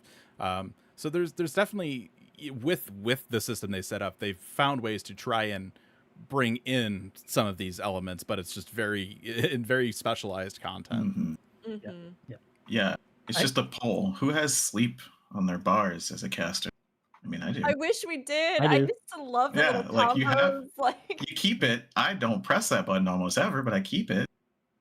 Every single time there's a new ad in raid content, I will press that button and see if it does anything. Just to see. Just to see. It hasn't worked in about 8 years. It'll be cool if it was useful though. Yeah, it'd be great, right? It would be. It'd be very cool. I mean, like we saw a little bit of experimentation in the recent like Criterion stuff, right? That the one fight we talked about this during the tank show, but the fight where you have the ads in the arena, right? And there's that one ad that's moving around, and you have to move all the other ones around to like avoid the proximity of that ad. They could easily do some really interesting stuff where if you have ad phases in the fight, there are like specific ones you sleep. There are specific one, and you have to like figure out what those are or what like their ability interactions are or whatever it is that creates a deadly situation for you, as opposed to just, nuke it all as fast as humanly possible to get past. Yeah, like I think we've at least seen in the variant / Criterion dungeons that they are experimenting with some of that, and I just really want to see them keep going with it. I'm like, yes, yes, yes, yes, yes. This is great. This is great. We had some really innovative stuff in these. Like, let's keep pushing that and see if we can expand out, like you were saying, Sfia. Yeah. I think the one thing that I would not want more elemental based stuff for is that, like, if I'm fighting a fire boss as a black mage, like, Oh yeah. do I just do no damage now? Yeah. One thing Yeah, I would like wizard. actually, that I would like elemental related is, and this is purely cosmetic, but the ability to pick which of my fire, ice, and lightning do which thing. So thunder abilities are now my nukes, blizzard is now my dot, fire is now my generator. If you could just swap those around, and Sure. that would just, Yeah. you could be a legitimate blizzard wizard and not be trolling. So I mean, literally when you said, what if we fought a fire boss and my fire, like, now I just didn't do anything, and I was like, but what if your ice became your main DPS rotation? And I was like, that could be kind of buck wild and fun, like having that kind of course that would be so hard with like Yeah. every variation of very every difficult to class. balance. Yeah, But that would it's be cool. a lot. I could see a system like that for something like Summoner though. And we already are able to swap out carbuncles, and of course there's already the issue of like all these things kind of feel like they're all the same anyway. Yeah, but at least you could like change the color of them now. Maybe It's good. Yeah. Did carbuncle still exist? Yeah. Okay. Well, that's news to me. No, I'm just kidding. Hey, it puts a shield on you once every 60 seconds, maybe. Yeah. Yeah, It's working real hard. Yeah, I'm keenly aware when it's not there and I can't put my shield up, that's for sure. Kirby's doing its best. Yeah. Yeah, well, did we do it? I think we did it. Is that I think we did it. Whew. Holy crap. All right. A reminder, next week, Thursday, May 16th, 4 a.m. Pacific is going to be the live letter. We are going to be live here right before that. At least me and Zen are. Maybe Aldino. Rook will be sleeping. I want to be. We'll see what happens. But at least a couple of us will be here for that. So if you're awake at that time, come hang out. EksuSplosion, thank you so much for joining us. What do you have going on? Where can people find you? Eksu, we'll start with you. Yeah, you can find me at on Twitch, twitch.tv/Eksu Plosion. I'm also on YouTube, same name. On Twitter, EksuSplosion XIV. I post about Final Fantasy XIV fishing, raiding, content. So go ahead and give me a follow if you want to. And Sfia. Yeah, my Twitch is twitch.tv/Sfia, SFIA. And Twitter is FFXIV? Yeah. Twitter.com. I hope so. That's what we got in here. Yeah, it is. I double checked. No, it's a couple of things there. What do I post about? A lot of nothing. Yeah. If you enjoyed absolute drivel on your timeline, feel free to drop me a follow. But yeah, there's not a lot going on there right now. I will be streaming a lot more going into the expansion coming up. Obviously, there's just so much to talk about, so much to do. So I'll be looking forward to that. And yeah, more content soon, I guess. Yeah. For everyone. Yeah, everyone. Yeah. If you want, you can find me as Raffledurg on everything. YouTube has an X at the end. So Twitter, Blue Sky, Twitch, YouTube. Yeah, there's a lot of stuff coming on. I'm working on a lot of things. I don't know if any of those I will be streaming. But at some point Destiny's getting an expansion in a few weeks. Obviously Dawntrail I'll be streaming, but yeah, that's it for me. Oh wow, I'm used to Zen being next. I know. We gotta it's like jumping. Whoa. Yeah, now my joke is weird. Where can you find me other than here? Nowhere else. Here and only here. I am not a content creator, kind of, mostly. I do have a Twitter that sometimes I say things on every once in a while. That's Aldino. It's funny. Nobody wanted that name. It's really weird when you think about it. I'm also on a channel. Yeah. Most people just screw it up and say Alphino, and I'm like, that's not where I was going for. I'm surprised you're not like Aldino, like 759342. Right, there's so many. Yeah. But I'm also on a channel with Zenidra called Plus the Word 1, the number shot the word. It is a tabletop game. Twitch and YouTube. we play a lot of different games. We talk about a lot of different games, not just D&D. And very soon, and it's something that everybody keeps forgetting, we have a tabletop RPG for 14 to talk about very soon. And no, I have not been trying to translate every single bit of information I can get about it. Yes, and no, I do not have a giant document that one day we'll go through once there's less game news. Yes, you do. But yes, yeah, I do have both. Just calling him out, damn. We'll be talking about that here once it's out, once we can get our hands on it. But over on Plus One Shot, I'm sure we'll play a play test. We'll kind of explain it all the way through. And then I'll take all that, make it less than 4 hours long, and get an episode over here. So those are the places you can find me. Yeah, you know, and speaking of the tabletop too, they actually just announced they are taking pre-orders for a second print. So it was popular enough that they're making more, which is good news. And they said that the pre-orders should be shipping out sometime this month. So I don't know when that'll be. Sometimes Square Enix likes to fudge the dates for some of this stuff. But definitely before Dawntrail launch, we should be able to take a look at the TTRPG. So. The only little nugget I can give you is that rescue exists in this tabletop game. So be prepared. Okay. Yeah. When I saw that, I went, oh, that's interesting. Certainly a choice. Yeah. All right. And then Rook, where can people find you? Yep, we'll keep it short and sweet. You can find me on Twitch at Rookery. That's ROOKURI. You can find me on YouTube at the same, and you can find me on Twitter at Rookery_. If I'm not on those, I'm probably here, or I'm on the Lightbringers podcast for Guild Wars 2. And if I'm not doing any of that, I'm probably shoutcasting, hosting, or commentating various events around the MMO communities. Keep an eye out because we will have a lot coming up. Every MMO has expansions, and we're getting into competitive seasons for everything. So keep an eye out. I try to give everybody, keep everybody up to date on what I'm doing, where, and when you can find me. All right. And then if you want to email us here at the show, you can do that at aetheryteradio@gamerscape.com. You can also find us on Twitter and Blue Sky at Aetheryte Radio. And of course, as Gamerscape on Twitter, Blue Sky, Facebook, Discord. No, that's the wrong. All the things, everything Gamer Escape. I mean, it's easy. You can't forget it. And then if you enjoyed today's content, you can support us by subscribing to our Gamer Escape Plus subscription on our website, gamerscape.com. It'll give you access to the website and our Final Fantasy XIV wiki ad-free. And you can also sign up for a membership on YouTube as well as subscribe here on Twitch. So that is going to do it here for us today. Next week, again, Thursday, 4 a.m. Pacific, live letter, all the job things, most of the 99% of the job things, probably. We'll be doing that here. And then next Saturday, we'll be talking about all of that. So thank you for tuning in today. Again, thank you, Eksu and Sfia, for joining us. And we'll see you next week. Bye. Thank you very much. Bye.